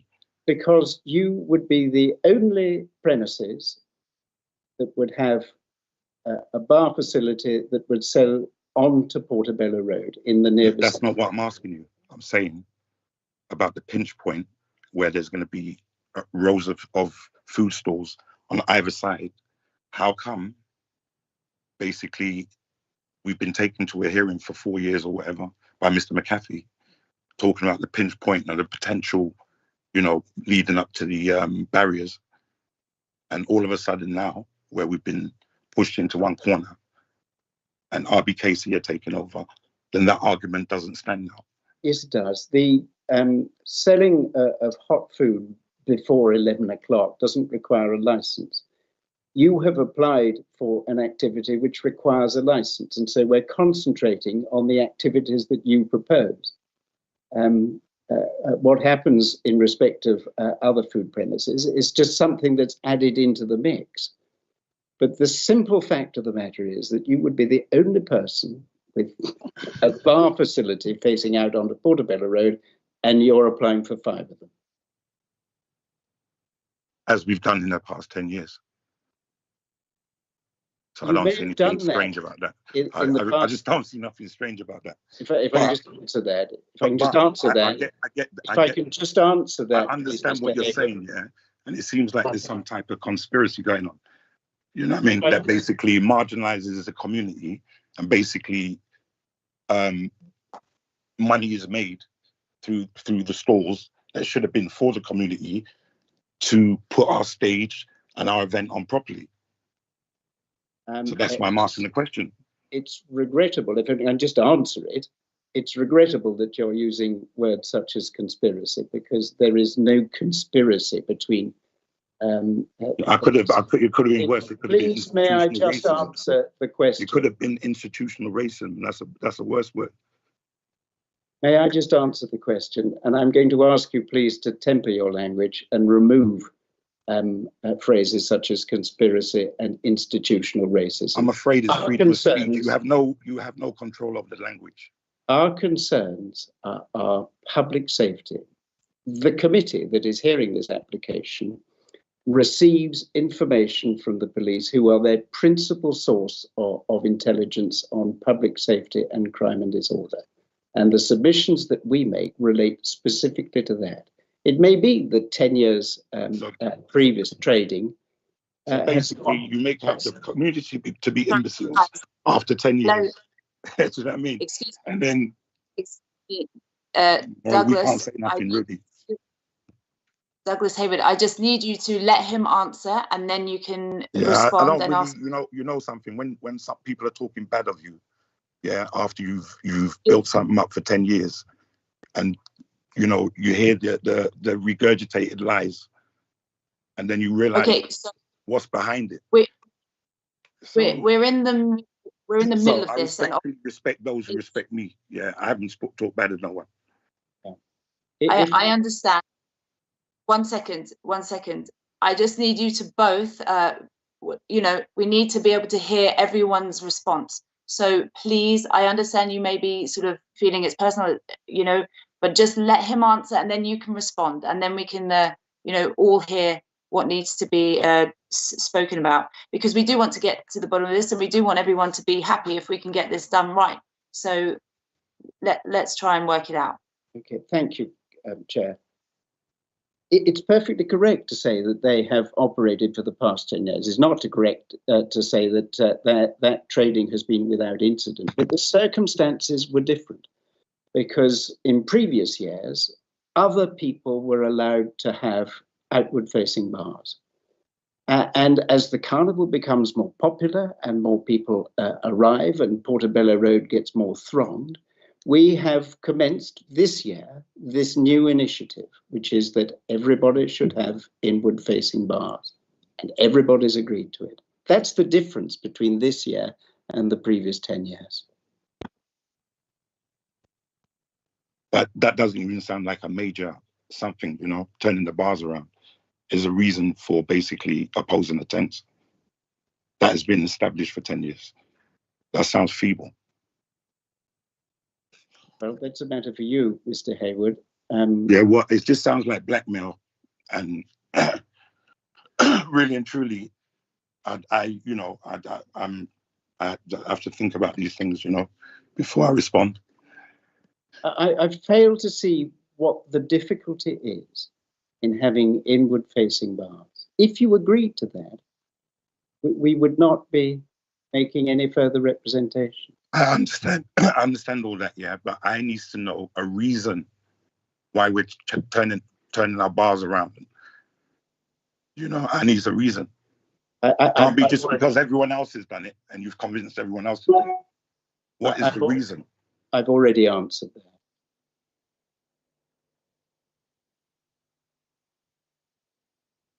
I think you're on mute, Councillor Burns.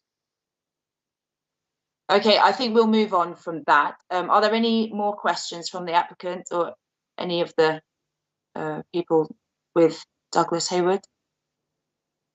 Yes, I just raised my hand just to ask in relation to this current point, not to spend too much time on it, but I understand the police are stating face the bars inwards. That is something that obviously Dougie and I can speak about at some point before to confirm this is something that we could confirm and go ahead. Or otherwise, my other proposal would be if RBKC, I don't know what's going on with the RBKC side of things, but I'm wondering if the bars could be repositioned to either next to five and go along those bars and then replace them with food stores. 1 to 4, I don't know, but that's something that just came to me that I thought I'd see if the police would feel about that suggestion if bars 1 to 4 were placed next to 5. Which I know obviously RBKC will obviously have to have a say because obviously that's their part of the land that is being used, also being shared. But could I just ask that question to you guys? Provided those bars were inward facing, I don't believe we would have a difficulty. What do you say, PC Jerry? I agree, but I think as has already been highlighted, that would be initial conversations would need to happen with RBKC and the Westway in relation to that. Obviously, they're the ones that dictate what land can be used by whom. But James, you're right. It's inward-facing bars is what we're asking for. Yeah. I would agree to that, actually. You know what I mean? Like, I think that's a good idea. And it takes the equation of bars on Portobello Road away completely. So could I also pose the question to Mr. Kazik to see if, from his understanding of what is happening on Acklam Walk, Acklam Road, if that is something that could potentially be considered, or we would need to go into an adjournment to discuss this further? I'm just trying to understand how we can come to a resolution here. Nick Kassick here. Yes, it is something that can be considered. As yet, that whole space is up for how it's set up and filled in. So whilst having a line of bar sites 5 going down the Acklam Road, that's not a problem. Or just to chuck into the mix, whether you move 12 and 13 is another idea as well. So it's all very possible. Okay. Okay. Well, I would tend to go with the first suggestion. Chair, can I just interject here, please? If everyone's like, I don't know. Go on. Chair, can I just jump in here, please? I think it would be quite a good idea to have like an adjournment now, because obviously new stuff's come up and we've been going for nearly 2.5 hours anyway. What I suggest is, subject to what the parties think, it's 12:30 now.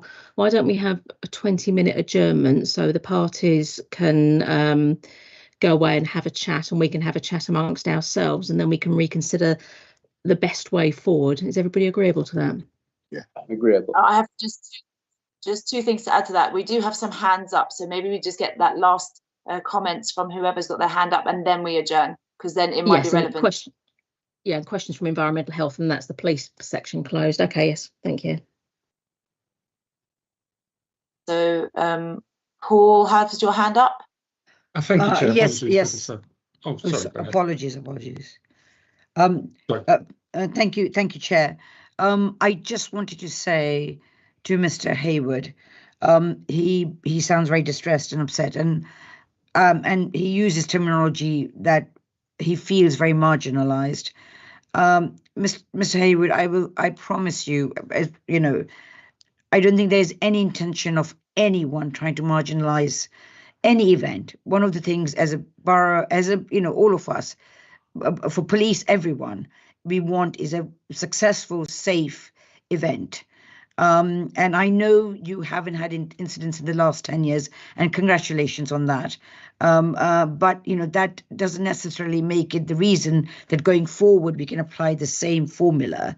But anyway, all I'm saying is we're not trying to marginalise you in any way whatsoever. And if you feel that way, well, my apologies. It's but that's not the idea here, because we want you to have the event, and be successful and be a fantastic one. And you're obviously a very, very community-driven person. I can see that. I can feel it.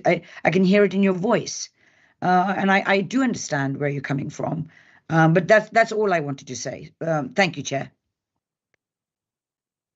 Thank you. Yeah, well said. Also, Paul Pelham. Thank you, Chair. Just to seek some clarity, the current question put forward is can the plan on page 20 be amended? Am I correct in that assumption? I think so, yes. How can we make it work? Okay, brilliant. I just wanted to check that clarity. I'll use the time wisely during the the break. Okay, so we'll adjourn, I'll say, for 20 minutes, and then we'll come back, hopefully. Chair, sorry to interrupt. Keith Mahaffey may have some questions of the police, and then that's the police section over before you adjourn. Okay, absolutely. Let's do that first. So any questions from environmental health? Madam Chairman, I have no questions. Okay, thank you. All right, so let's adjourn 20 minutes, and we'll be back in this virtual room. Okay, thank you.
obviously it's kind of thrown us a little bit. Obviously, there's the councillors are concerned that trying to make a decision off the hoof now, there'll be knock-on effects if you move those 4 bars next to number 5 along Acklam Road, and will there be other stalls put in their place, and how will you manage the 100 people if the 5 bars are kind of along the Acklam Road?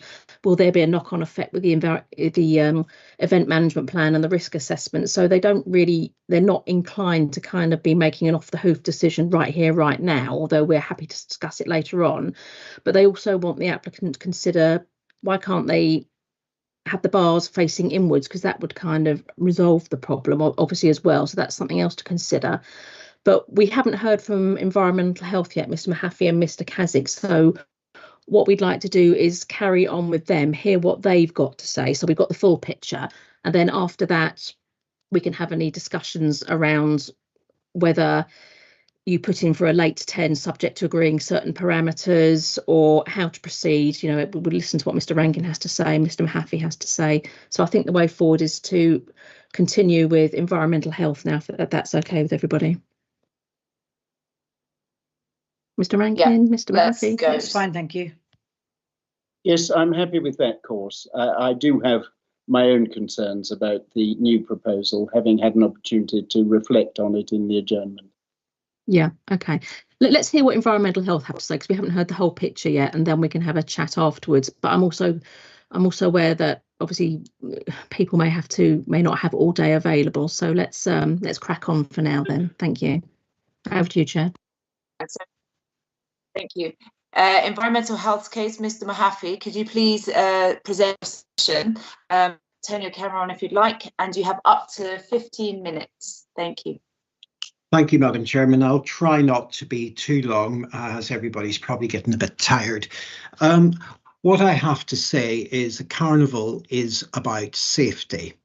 If we don't have a safe carnival, then clearly there are significant risks to members of the public, to people attending carnival in their professional capacity, and also to people there, other people who are there. And clearly the whole essence of the objection under public safety is to ensure that Mr. Haywood and his colleagues have everything in place that is appropriate for their location and for the type and style of operation that they're holding at Carnival. Now, what I would say is that clearly the lack of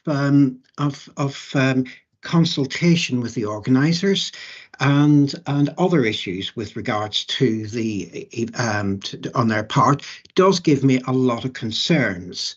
And clearly what we had last year was the assurances that were given to the committee, and then find out that those assurances to the committee were not fully implemented. And you've seen from Councillor Smetterling's statement, he basically saw that Mr. Haywood wasn't particularly unduly concerned by the fact that he had gone in and done something which is completely different to what was previously agreed at committee. The whole essence of this is not the fact that this is Mr. Haywood's application. It's where Mr. Haywood is hoping to operate in Carnival. It's a very, very contentious site. It's a highly dangerous site if something happens. And clearly, I have been at Carnival for over 36 years. So I have seen at first hand how crowd dynamics can work and how people can be affected when the appropriate measures are not in place. This is north of the Westway. There are 2 accesses from the north to the south of the Carnival area. One is through Ladbroke Grove and the other one's up Portobello Road. Ladbroke Grove gets extremely busy and you can't walk under the Westway at Ladbroke Grove as the day goes on. So everybody comes up Portobello Road. We have people coming in opposing directions. We have lots of people coming in from Cambridge Gardens. There are stalls, there are people there. And it is a hive of activity. People are queuing to get through, to get from one side of the Westway to the other. And clearly it's very much a pinch point. If something untoward was to happen, then clearly how do we get rid of thousands of people in a very short period of time? And this is the issue that Mr. Haywood has been aware of over the years. It's a pinch point. It's evacuating people into a safe zone. And if the access and egress from that area is not available, then clearly we have potential for crowd crushing. We have potential for people going through stalls where there are barbecues, there are paella machines, there are other things which, with hot food and coals, which could spill on the ground. We could have slippery conditions. We can have all these things arising at Carnival in an escape route that basically could thwart people's ability to get out of an area in an emergency. And this is the point that I've always been bringing up. It's not specific to the House of Vives. It is specific to the location. We need somebody who we can trust to be there, someone who will do what they say, someone who will come along and they will make sure that safety is the priority. The fact that there is no liaison between Mr. Haywood and the organisers does give me concern. You know, you can't have events within an event. If you don't share information, then when the overall safety plan for Carnival is being drafted and finalised, then you can't take into account all the issues that may arise. And I have, over the years, tried to encourage Mr. Haywood to go and speak with the organisers. You know, at the end of the day, it's for everybody to work together to provide a safe event. And if that is not happening, then I have great concerns. The risk assessment and the event management plan, in my opinion, fail to outline how they're going to deal with their area in the event of some emergency happening. And that is the concern that comes to me with regard to this application. I am grateful for the fact that there's going to be less stalls in that location, and also the fact that we don't have a sound system means people will be fewer, but it doesn't mean to say that there won't be large crowds in the area. You can see from Councillor Rossi's statement, she was amazed by the number of people that were there after 3:30, 4 o'clock in the afternoon, and how busy it was. Those are the people we have to get away in the event of an emergency. You know, at the end of the day, he has to ensure that through his management, his operation, his siting of stalls, and the way in which he operates, that everything that can be done to promote public safety is done. And that's really where I have concerns about this, in the fact that clearly, is he going to promote public safety? Is he going to do what he did last year and create the unsafe conditions by overstocking the area with additional stalls that we weren't aware of? Is he going to sell alcohol after hours? Is he going to basically disregard everything that's in his event management plan? Then clearly that doesn't give me a lot of comfort that clearly we will have the safety of the area maintained. You know, it's not as though he's in a quiet area where there's people just walking past. This is a major, I think we have put it down as a pinch point. And it is something where crowd dynamics can change so dramatically in the event of any sort of event taking place. I am very concerned by this, and clearly, of all the years that I've been doing this, I've been putting forward the same message. This is not an issue with House of Vives. This is an issue with the area. The whole system here needs to be considered. We need a safe plan. We need everybody involved. We need the organisers involved. And 10 years later, we are no further forward. This gives me concerns. In my view, I have concerns that the promotion of the public safety key objective is not being promoted. And if it's not being promoted, then clearly I have to ask the committee to consider the fact of not granting this temporary event notice. But again, that will be a decision for yourself. You have to ensure that if you give this temporary event notice to Mr. Haywood, that the public safety key objective is being promoted, and that he will do everything in his power to comply with what he has written down in his event management plan, his risk assessments, and ensure that he will not bring additional stalls and into the area. Madam, I am not encouraged by what I've heard today, and clearly I am very much concerned that if something happened in this area, we would be negligent in permitting this event to take place because of the consequences of obstructing people's access in the event of some emergency taking place. Thank you, Madam. Thank you. Okay, now any questions from the committee? Councillor Hudd? No, thank you, Chair. Okay, and Councillor Wade? No, are we going to get a presentation from Mr. Kalsick? Or I don't think he's doing a presentation, but you can ask him questions, Councillor. All right. Yeah. Thank you, Mr. Mahaffey, but is it possible for me to speak to see Mr. Kalsick? Mr. Kalsick's here, Madam. If you'd like to speak with him, I'm sure he'd be very happy to help. Thank you. Mr. Kalsick, they've got a couple of questions. When was the decision made that the RBKC stalls would be going in that location? That's a good question. So meetings have been happening with the Westway over a number of months, and it was decided to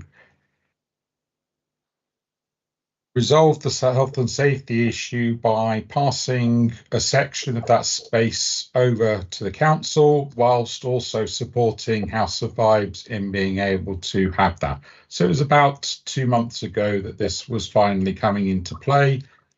However, we also need to realise that that space was being worked on, the landscape was being redeveloped, and it wasn't clear until very recently what would be available and whether the work would actually be finished and in a fit state to be used, which has now been confirmed within the last week or so.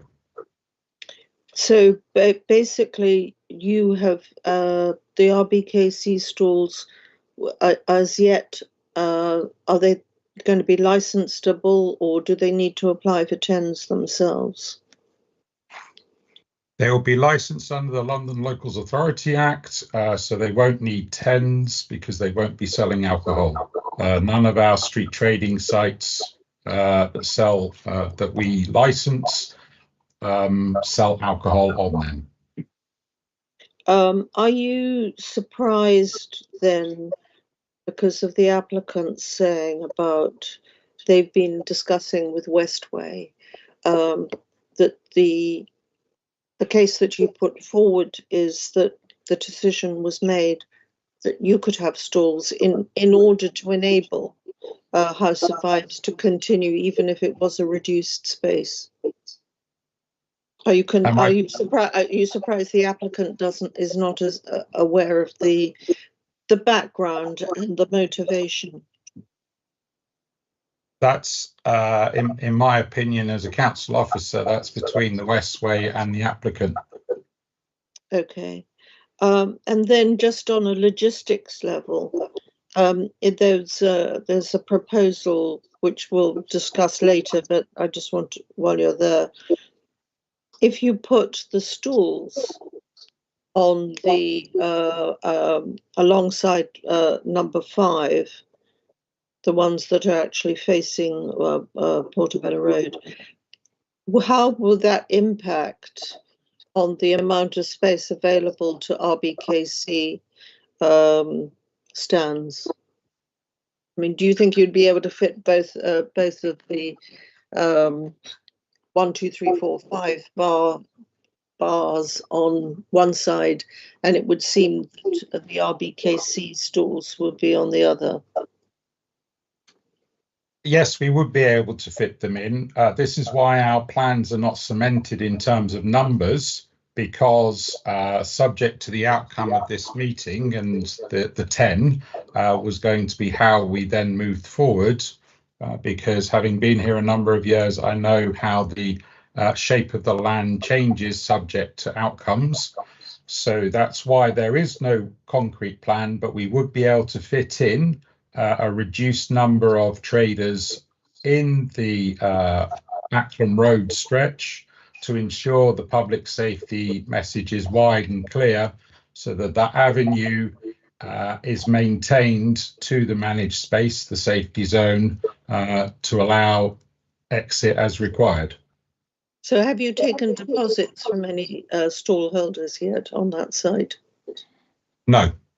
Right, thank you very much. Thank you. Yeah, just to follow up on that then.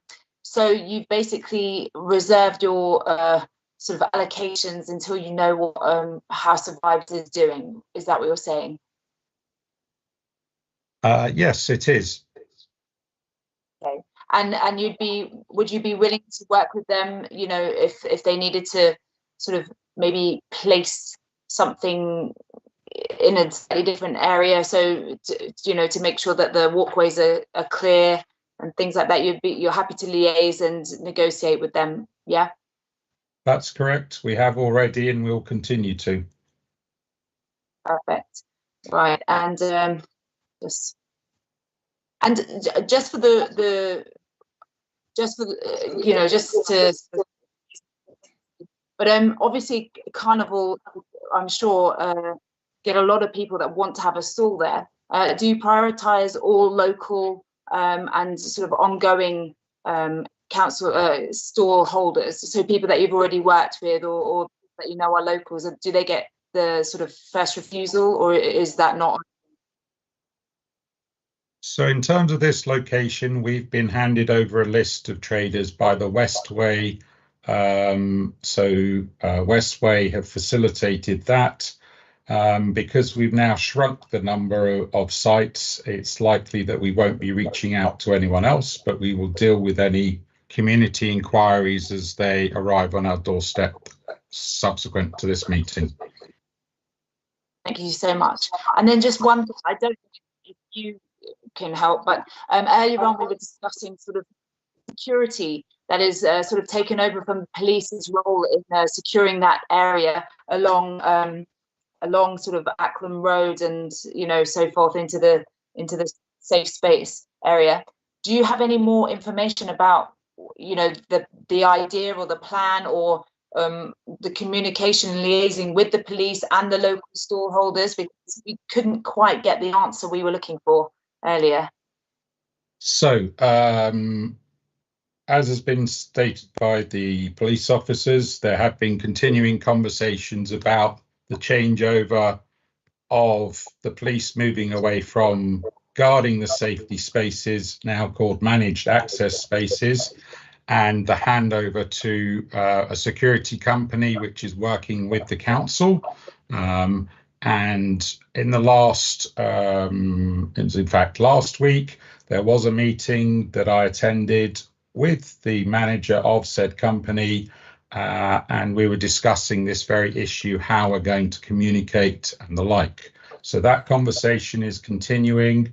And then there's a support structure that sits above that, as most people will be aware, where all the organisations come together. And so there's the event liaison team, and at that level, further up the chain, there are conversations happening about how the activation or opening of that safety zone would happen if need be. And that dynamic risk assessment and conversation is still being confirmed. And as soon as I am aware of it, I will liaise with House of Vibe to ensure that we're all on the same page from the day, on the Sunday, Monday, and then it's all workable. Okay, great, great. And just one more thing for clarity. Sorry if I'm going on a bit, but so Acklam Road basically has a narrowing, so as you go down. I don't know if we can get a picture up so we can just see, you know, one of the pictures. Where would the RBKC go in relation? Because you said you don't want to block any pathway, but where in, if we can, yes, in this picture. So say that silver sort of scaffolding thing is where House of Vibes ends, I guess, and then next to it there's a human. Where where in relation to that do you put the RBKC stalls?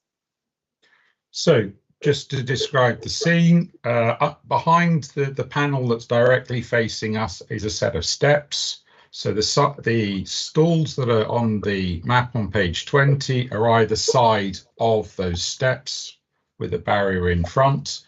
And then what we would do is where the green vehicle is on the left-hand side as you look at the screen, that's where we would have a run of the trading sites. And where the person is stood, we would have, in review of this evolution of this meeting and what's being suggested, currently 12 and 13 are located there, and it's quite likely that we would put 2 more sites. So that's why beyond that, where the green plastic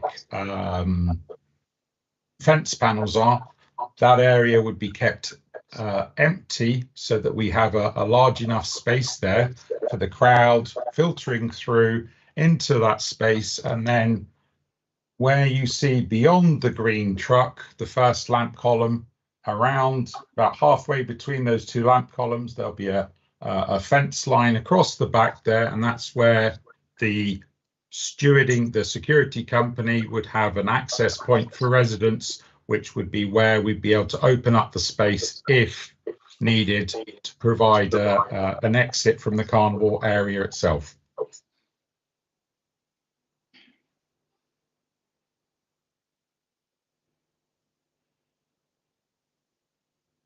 You're on mute, Chair.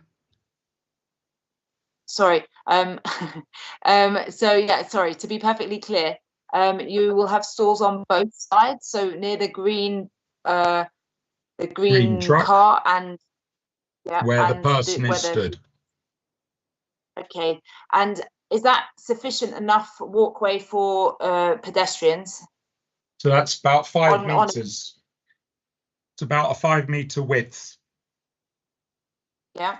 So that allows ample room for people to get through there. If there's a need for us to change that, we will change it, and that's why I haven't cemented any formal plan about trader numbers or trader locations, because I was waiting for the outcome of this 10 being processed. Fine. Okay, thank you very much. Now, any questions from our legal officer? Thank you, Chair. I just wanted clarity on one question. Have all the redevelopment works in that area finished, and will the hoardings around them be removed? So, of course, there's still a little bit of snagging, as I understand it from Westway colleagues. As we look at this picture, you've got the 4 fence panels directly in the middle of the screen. They will go to the top of the stairs. The fence panel that we can see directly and those behind it where the steps are, they will be removed because the sites will back onto that space. And where the fence panel is currently, that will be barriered off, not to allow anyone to go behind the sites themselves. So then, sorry, carry on. And then in front of Bay 56, there will be an entry point into the area, an exit point, which we will keep clear of traders. And then at the very end, there's literally a line at the very back where the panels will cut across with an access point for residents, which will be manned by the security. And behind that is the wider safety zone itself. So that's how the fence panels will be rearranged, and that will be happening next Thursday, going in preparation for the weekend. Thank you. So all the works have been completed then. Okay, that's good to know. Yeah, I think that's it for the questions. I think Councillor Hudd's got a question though. Yes. Thank you, Chair. Just in response to Mr. Kesik's final comment, it seems, Mr. Kesik, that you all have a very clear idea which is unsurprising. Have you communicated all this as part of the security system to Mr. Hayward? Because they started off, one of the things, I think it was Ms. Miguel who said that they haven't received any confirmation on security, etc. So could you please confirm if this has been relayed to them? We have discussed it to that level of detail, maybe not. They were made aware by myself that the police would not be managing the safety zone at the rear. Then comes the devil in the detail over who's paying for what security, and that's where I hit the pause button, and we'll be developing the conversation with my director and with Westway colleagues as to how that's going to be managed and financed. So, as always, at the front end, it's quite straightforward. However, the back room has many questions and many issues, and security is primary there. And also, as I've stated, once I have a clear picture from the private security company and police up the ladder for that space, I can then tie in House of Vibes into how that's going to work and how they can interact with it. Okay, and who is the private security company? I cannot, it's the same guys that did last year. James Wilson, I believe, is a major company that's been doing the work for the last number of years around Carnival and stewarding and the like. Okay, and what is the timeline? The timeline, a timeline for you to respond and to make Mr. Hayward, House of Vibes, to be aware, to inform them of the exact details of the security. I would hope to have that for them Monday, Tuesday next week, once I've managed to get the appropriate answers from colleagues up the chain. Right. Okay. And their inquiry about all the security, when did it, just for the record, when did it come to you? I mean, how long has this conversation been going on? The dialogue between you and and House of Vibes has been going on. The dialogue has been going on for a while. The detail with reference to security has been in the last 2-3 weeks. Okay, 2 to 3 weeks. Okay. Thank you, Mr. Keswick. Thank you, Thank Chair. you. Is it possible that I could ask an additional question about security? Yes, please, Councillor Way, go ahead. Thank you. When did the police give indication that they weren't going to be covering this area? And at what point did the discussions start with the security? Because, it takes a long time in the planning. I'm just surprised that something of such a key location actually gets left to just 2 weeks. So if you could possibly expand on when you knew you had to liaise with the security and why it's come so late in the day. So the conversation with reference to policing and security has been going to and fro for a number of months prior to where we are now at a more senior level. When it comes down to where I'm at the bottom end of the structure, I'm dealing with information which I only received and understood within the last, shall we say, 6 to 8 weeks. And then in terms of the devil in the detail, which is what you're really focusing on here, that is what I'm still confirming how this is going to be dealt with on the day, because as we can appreciate, it is one part of the area.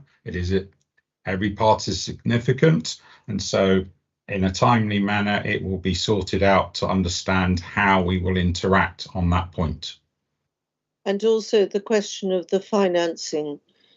Presumably, given the importance of the location, it being an exit route, that if there's an issue with paying for the security, it's presumed that the borough will have to pick it up. There is that presumption, but that's more of a conversation between my director and the Westway, and then bringing in House of Vibes, how we can balance this off between the three parties. Is it usual in this location that whoever was there would contribute to the cost of the security, or is it just something that's part of the overall planning? So the security that we're actually talking about is the security which manages the actual space where the trading and the bars will be located. The security which manages the access point is covered by the GLA and that funding. Right. So that's so Ackland Road. Yes, so the Ackland Road and how that's kept safe. The requirement with reference to security for street trading, there isn't one. The requirement with reference to having a 10, yes, there is one because of the sale of alcohol, etc. So that's not an excuse, but that's a reason why in the past the council has never been involved here, and we don't have security walking around with reference to street trading around the rest of the area. However, this is a new page, shall we say, that we've turned over and are aware of our need to be part of this conversation and to put into the finance of the security of that space. And we will work out how to make sure that it's practical and realistic, and has a positive impact for the safety of everyone. Just for clarification, will it be the same private security company that manages the site as well as Ackland Road?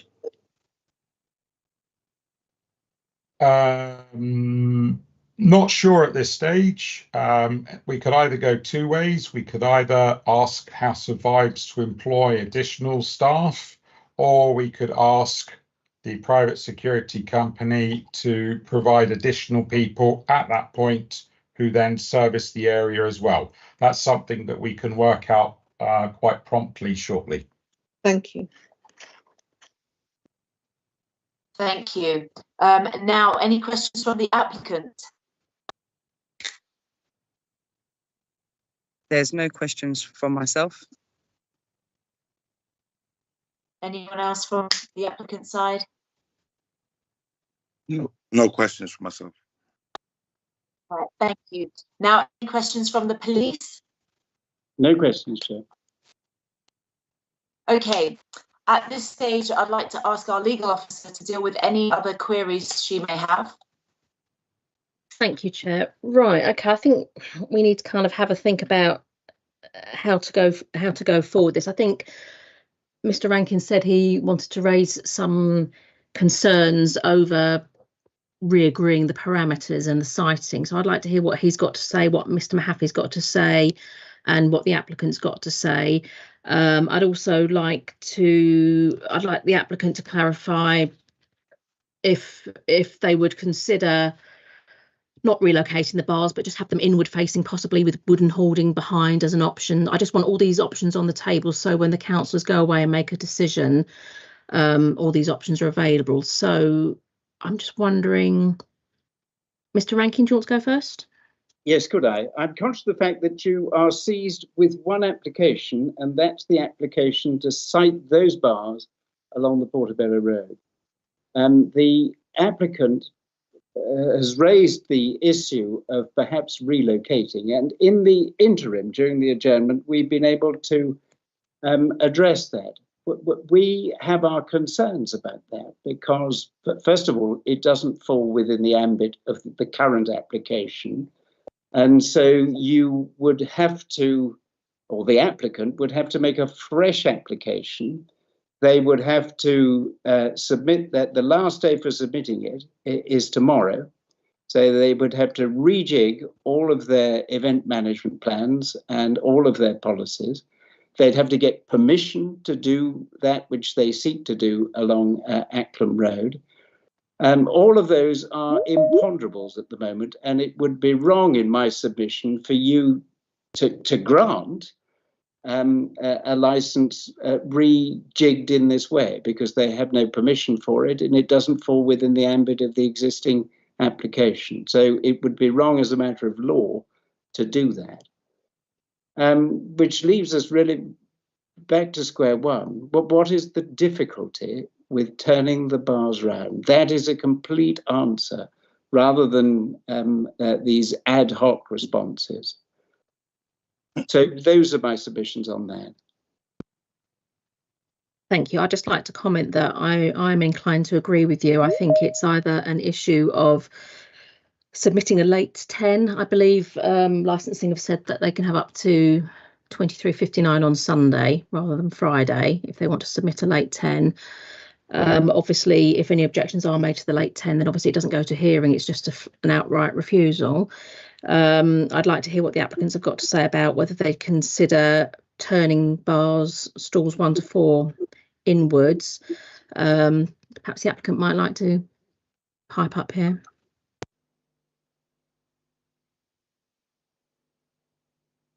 Douglas, would you like to mention anything before I go in?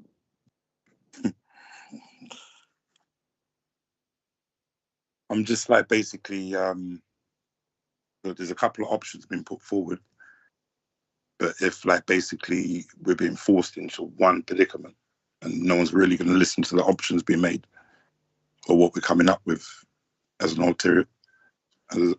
alternative, I'm kind of confused. Like if it's like that you have to do this or you can't, yeah, so if it's like that, then obviously I got no choice or say in the matter. But if it's like basically negotiable to say like, well, can we try this or can we try that, then I think that would be a better route. Well, there is the option to discuss alternatives, but obviously you'd have to get the late 10 in by close of play Sunday. Would you have time to do that if parameters could be agreed? I mean, that's an option, but obviously environmental health and the police can still object to a late 10. So that's one option. Or the other option is in relation to this application. I mean, obviously the councillors can consider your application as is. That's one option. So that's a third option. Or I suppose if you give an undertaking to have inward facing bars, then that gets rid of the police objection. I don't know if environmental health have any outstanding concerns, so that might be helpful if Keith lets us know what his view is on that as well. Keith? Do you want me to answer that? Yes. Yes, please. My view here is I would prefer the application as it stands to be determined. A late 10 is not really appropriate here. I feel that clearly it's very much a case of having the bars facing inwards. I have concerns. I share the same concerns that the police have here, and especially at 3 o'clock in the afternoon when the crowds start to get extremely heavy in that area, we can't have any sort of crowd issues. Clearly, I would prefer the undertaking to be granted here for the site here. Any changes of layouts of alcohol sales would, in my opinion, require another 10 temporary event notice, and I don't feel that a late 10 is an appropriate way of dealing with this. We're now 10 days away from Carnival, and clearly we should at least be doing this 6 weeks ago. So, are you on the same page as the police? If the applicant were minded to give an undertaking to have stalls 1 to 4 inward facing, and that probably would mean they'd need to put up some kind of hoarding behind to stop thefts, etc. Yes, would that enable you to?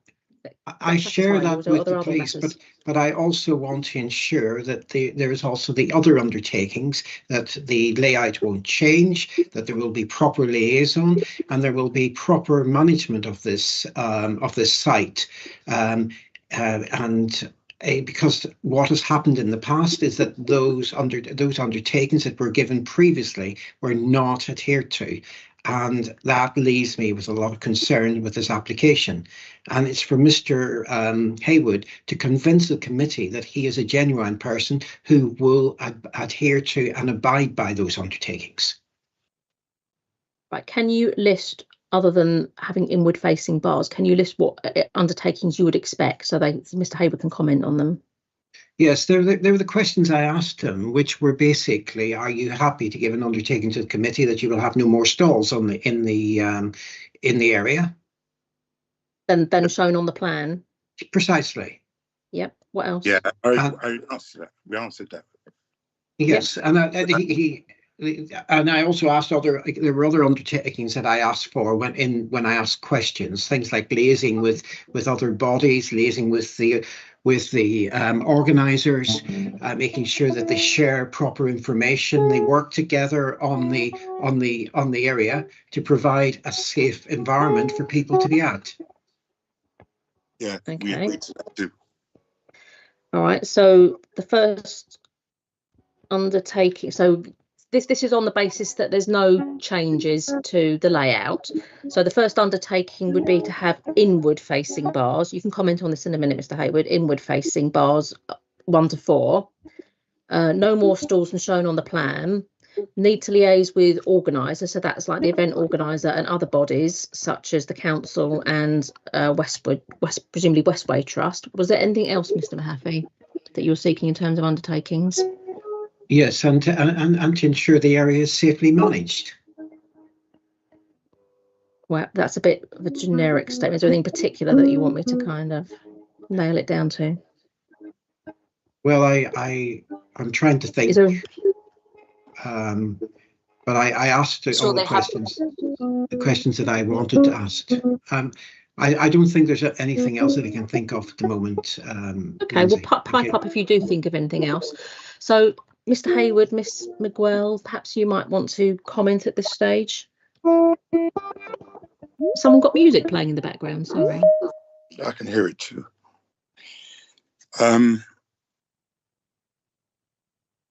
Well, I've agreed to the terms. We already agreed to the terms before we came to the hearing. Right, can we just be very clear? Because obviously I've got to document. Obviously there's options for the councillors to consider. We're just considering one option at the moment. So I think prior to the hearing, you'd already agreed that it will be between 12 and 7, not 11 and 7. Is that correct? Fine. Yeah. And okay, so that was one thing. What is your view on doing bars 1 to 4 inward facing? Are you agreeable to undertake to do that? If there's no other options on the table, then obviously, I have to agree to that. Okay. And you'd agree to have no more stalls other than shown on the plans and in those positions on the plans? Definitely. That correct? And are you happy to liaise with the organisers? Sorry, I'm sorry to interject. It would need bar 5 to be inward facing as well, please. Is it not? So bar 5, that's an angle as it is, isn't it? Or is it facing Portobello Road? Mr. Douglas? That part of the bar that faces onto the Portobello Road, we would wish at least to be cut off from the. Okay, Mr. Haywood, is that okay? So you just have the bit that's facing Acklam Village, not the end bit of the bar at number 5 facing onto Portobello Road. That's fine. Okay. In terms of Mr. Mahaffey's other one about liaising with the event organiser and other parties, which I presume he means the council and Westway Trust.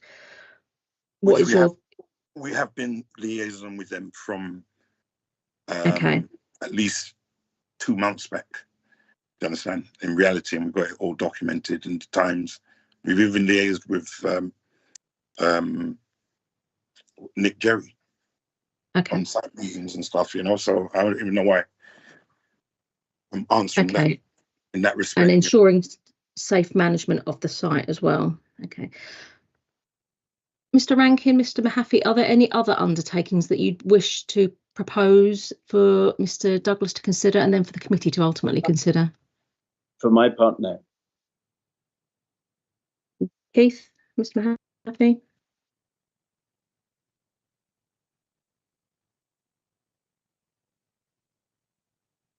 Mr. Mahaffey, I don't know if you're on mute. It says he's on hold currently. Okay. Just wait a minute.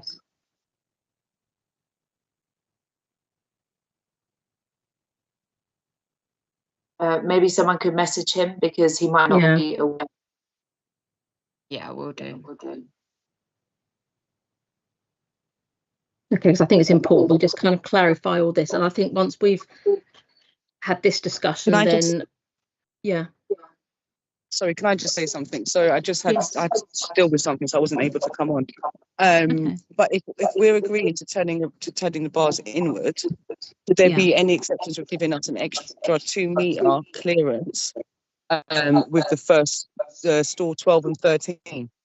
Just obviously now, if we're now having to cater for extra attendees inside that area, and that wasn't part of the plan, then but you still, but your application is still for 100 people, though, isn't it?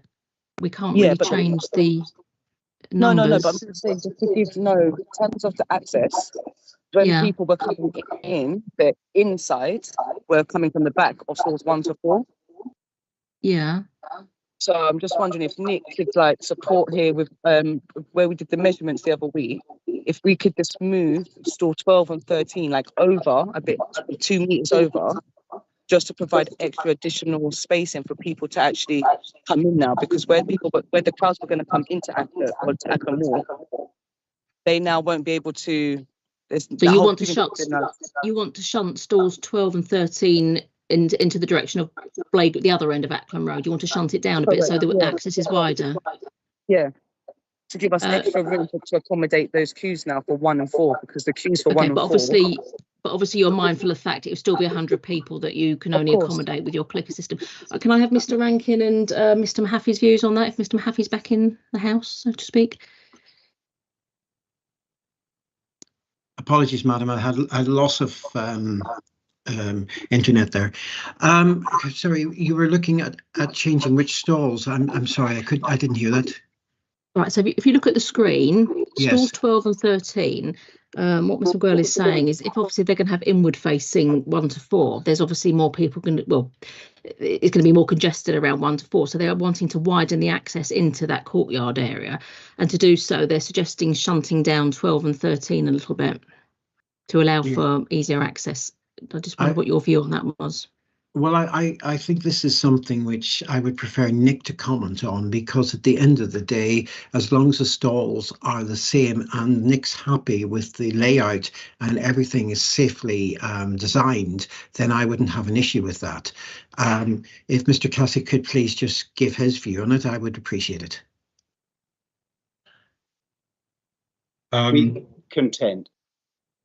We are content with the shunting of 12 and 13 around. So is that Mr. Rankin speaking? Yes, it was, yes. Yes, sorry, I can't see. Okay. So because that won't radically alter the plan, it's just shunting it down. So you're happy, Mr. Kazik? Yes, we can accommodate that. Okay. And Mr. Mahaffey, before we kind of lost you, we're just kind of going through the undertakings. So obviously the application was changed to 12 to 7 before committee. Stalls number 1 to 5 would need to be inward facing. So the end bit of number 5 that fronts onto Portobello Road would need to be closed off so that it would only be accessed on the front bit of it. No more stalls than shown on the plan. Liaising with the event organisers and ensure safety management of the site. Were there any other undertakings that you had in mind? I think that's what Mr. Sorry, there's nothing further that I would ask for an undertaking. Okay, fine. I just wanted to check that. Okay, fine. Right. So the options now are for the councillors to decide to consider the application as is. So they can either issue a counter notice based on what they've heard, or they can consider not issuing a counter notice, but obviously relying on these undertakings, which you've just agreed to, subject to shunting these stalls 12 and 13 down. Is there anything else that I have missed or that anybody else wishes to add at this stage? Mr. Rankin, Mr. Mahaffey? Mr. Hayward or Miss Miguel? The only point I would like to address, which might be a police question, was in regards to like doing the checks last year and people, what you're saying about people selling alcohol after 7, would the police or environmental health be able to support House of Vibes this year with ensuring that obviously when we're going around checking stores, if they could support us with us to then shut down stores at 7 o'clock and ensure that stores have closed down? Because in our policy, it does state that if they don't stop trading by 7 o'clock on the Sunday, they'll be banned and suspended and cease trading for Monday. So I'm just wondering if we could get some support on that side of things to ensure that we're all on the same page to demonstrate that we are working together. Because if I'm trying to shut down and then people are still going, security is unable to, then actually the licensing authority can actually come and actually support to shut down that store. Is that a possibility or a suggestion? I don't know. I'm afraid I cannot give that undertaking. It's too broad, it's too open. There are so many variables. Our officers involved in other duties as something kicked off. I can't give an undertaking to shut down all of the stores. It's up to the individual operators. If they choose to ignore what they are legally allowed to do by virtue of their 10, then there are sanctions that flow from that. But I can't, I'm afraid, here and now give any undertaking that we will close down all the stores. No, I asked to support us, but thank you anyways for answering the question. Thank you. Right, okay, it's almost 2 o'clock now. I don't think there's anything else we've kind of heard from everybody. I suggest it's over to you, Chair, but how long do you think we should adjourn for your decision making and then come back? So does governance or licensing have anything to add just before we get to the end? I think 30 minutes, because pretty much everyone is kind of in agreement-ish, perhaps. If now, I would suggest you say something now. If you really are not, we have heard everything though for all parties. But I think 30 minutes should be sufficient. Yeah. Thank you. Okay. Okay, great. So we've reached the end of the meeting. The committee has now all the information needed. We will retire to make our decision in private session. We will adjourn this meeting for 30 minutes before reconvening to verbally announce our decision. A summary determination will also be sent to the parties within 5 working days of today's hearing, and a full decision will follow as soon as possible thereafter. The time limit for appealing the decision will not commence until the full decision has been sent to the parties. Thank you. See you in 30 minutes. Thank you.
The committee has considered objections from the police and environmental health to a temporary TENS notice 10, which has been given by Mr. Douglas Hayward, the premises user, for the sale of retail alcohol on and off the premises at the above premises on the 25th of August 2024 between the hours of 12 and 1900, and on Monday the 26th of August between the hours of 12 and 1900.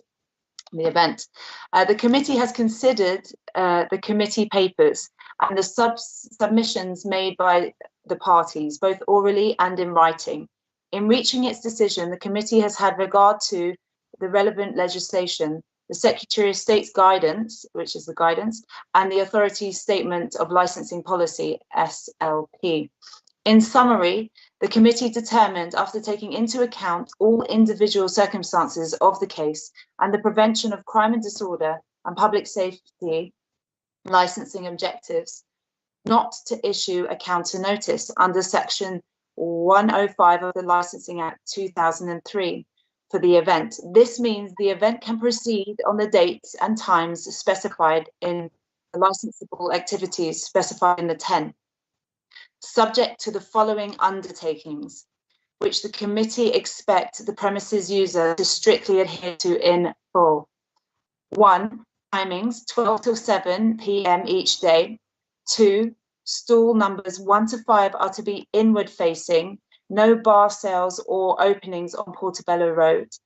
3. There are to be no more stalls in place other than shown on the plan.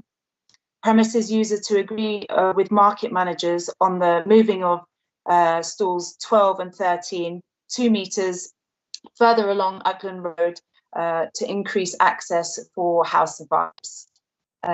4, liaising with Notting Hill Carnival Limited organisers, liaising with RBKC council officers, environmental health officers, also liaising with the Westway Trust to ensure smooth operation during Carnival.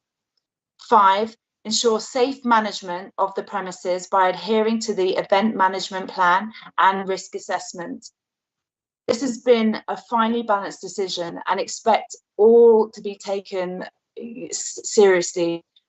We want you to come back year in and year out. However, if these are not adhered to, it will jeopardise any future TENS or things that you wish to, apply for. So please, please, please, I cannot stress enough, adhere to this. It's really important that you do, because we want you to have a great carnival and we want it to be good. But you need to adhere to these because we don't want to jeopardise any future carnivals with House of Vibes. It would be amazing for you to continue. But we do need you to adhere to these rules, okay? Thank you so much. And then a copy of the reasoned decision will be provided with undue delay. If the Environmental Health or Police would like to appeal against this decision, such appeal must be made to the Magistrates' Court within 21 days of the date of notification of the full decision, but in any event, no later than 5 working days before the start of the proposed temporary event. Thank you so much, guys. We did it. It was a long thing, and hopefully we'll all have a great carnival and everything will go smoothly. Thank you. Thank you. Thank you very much.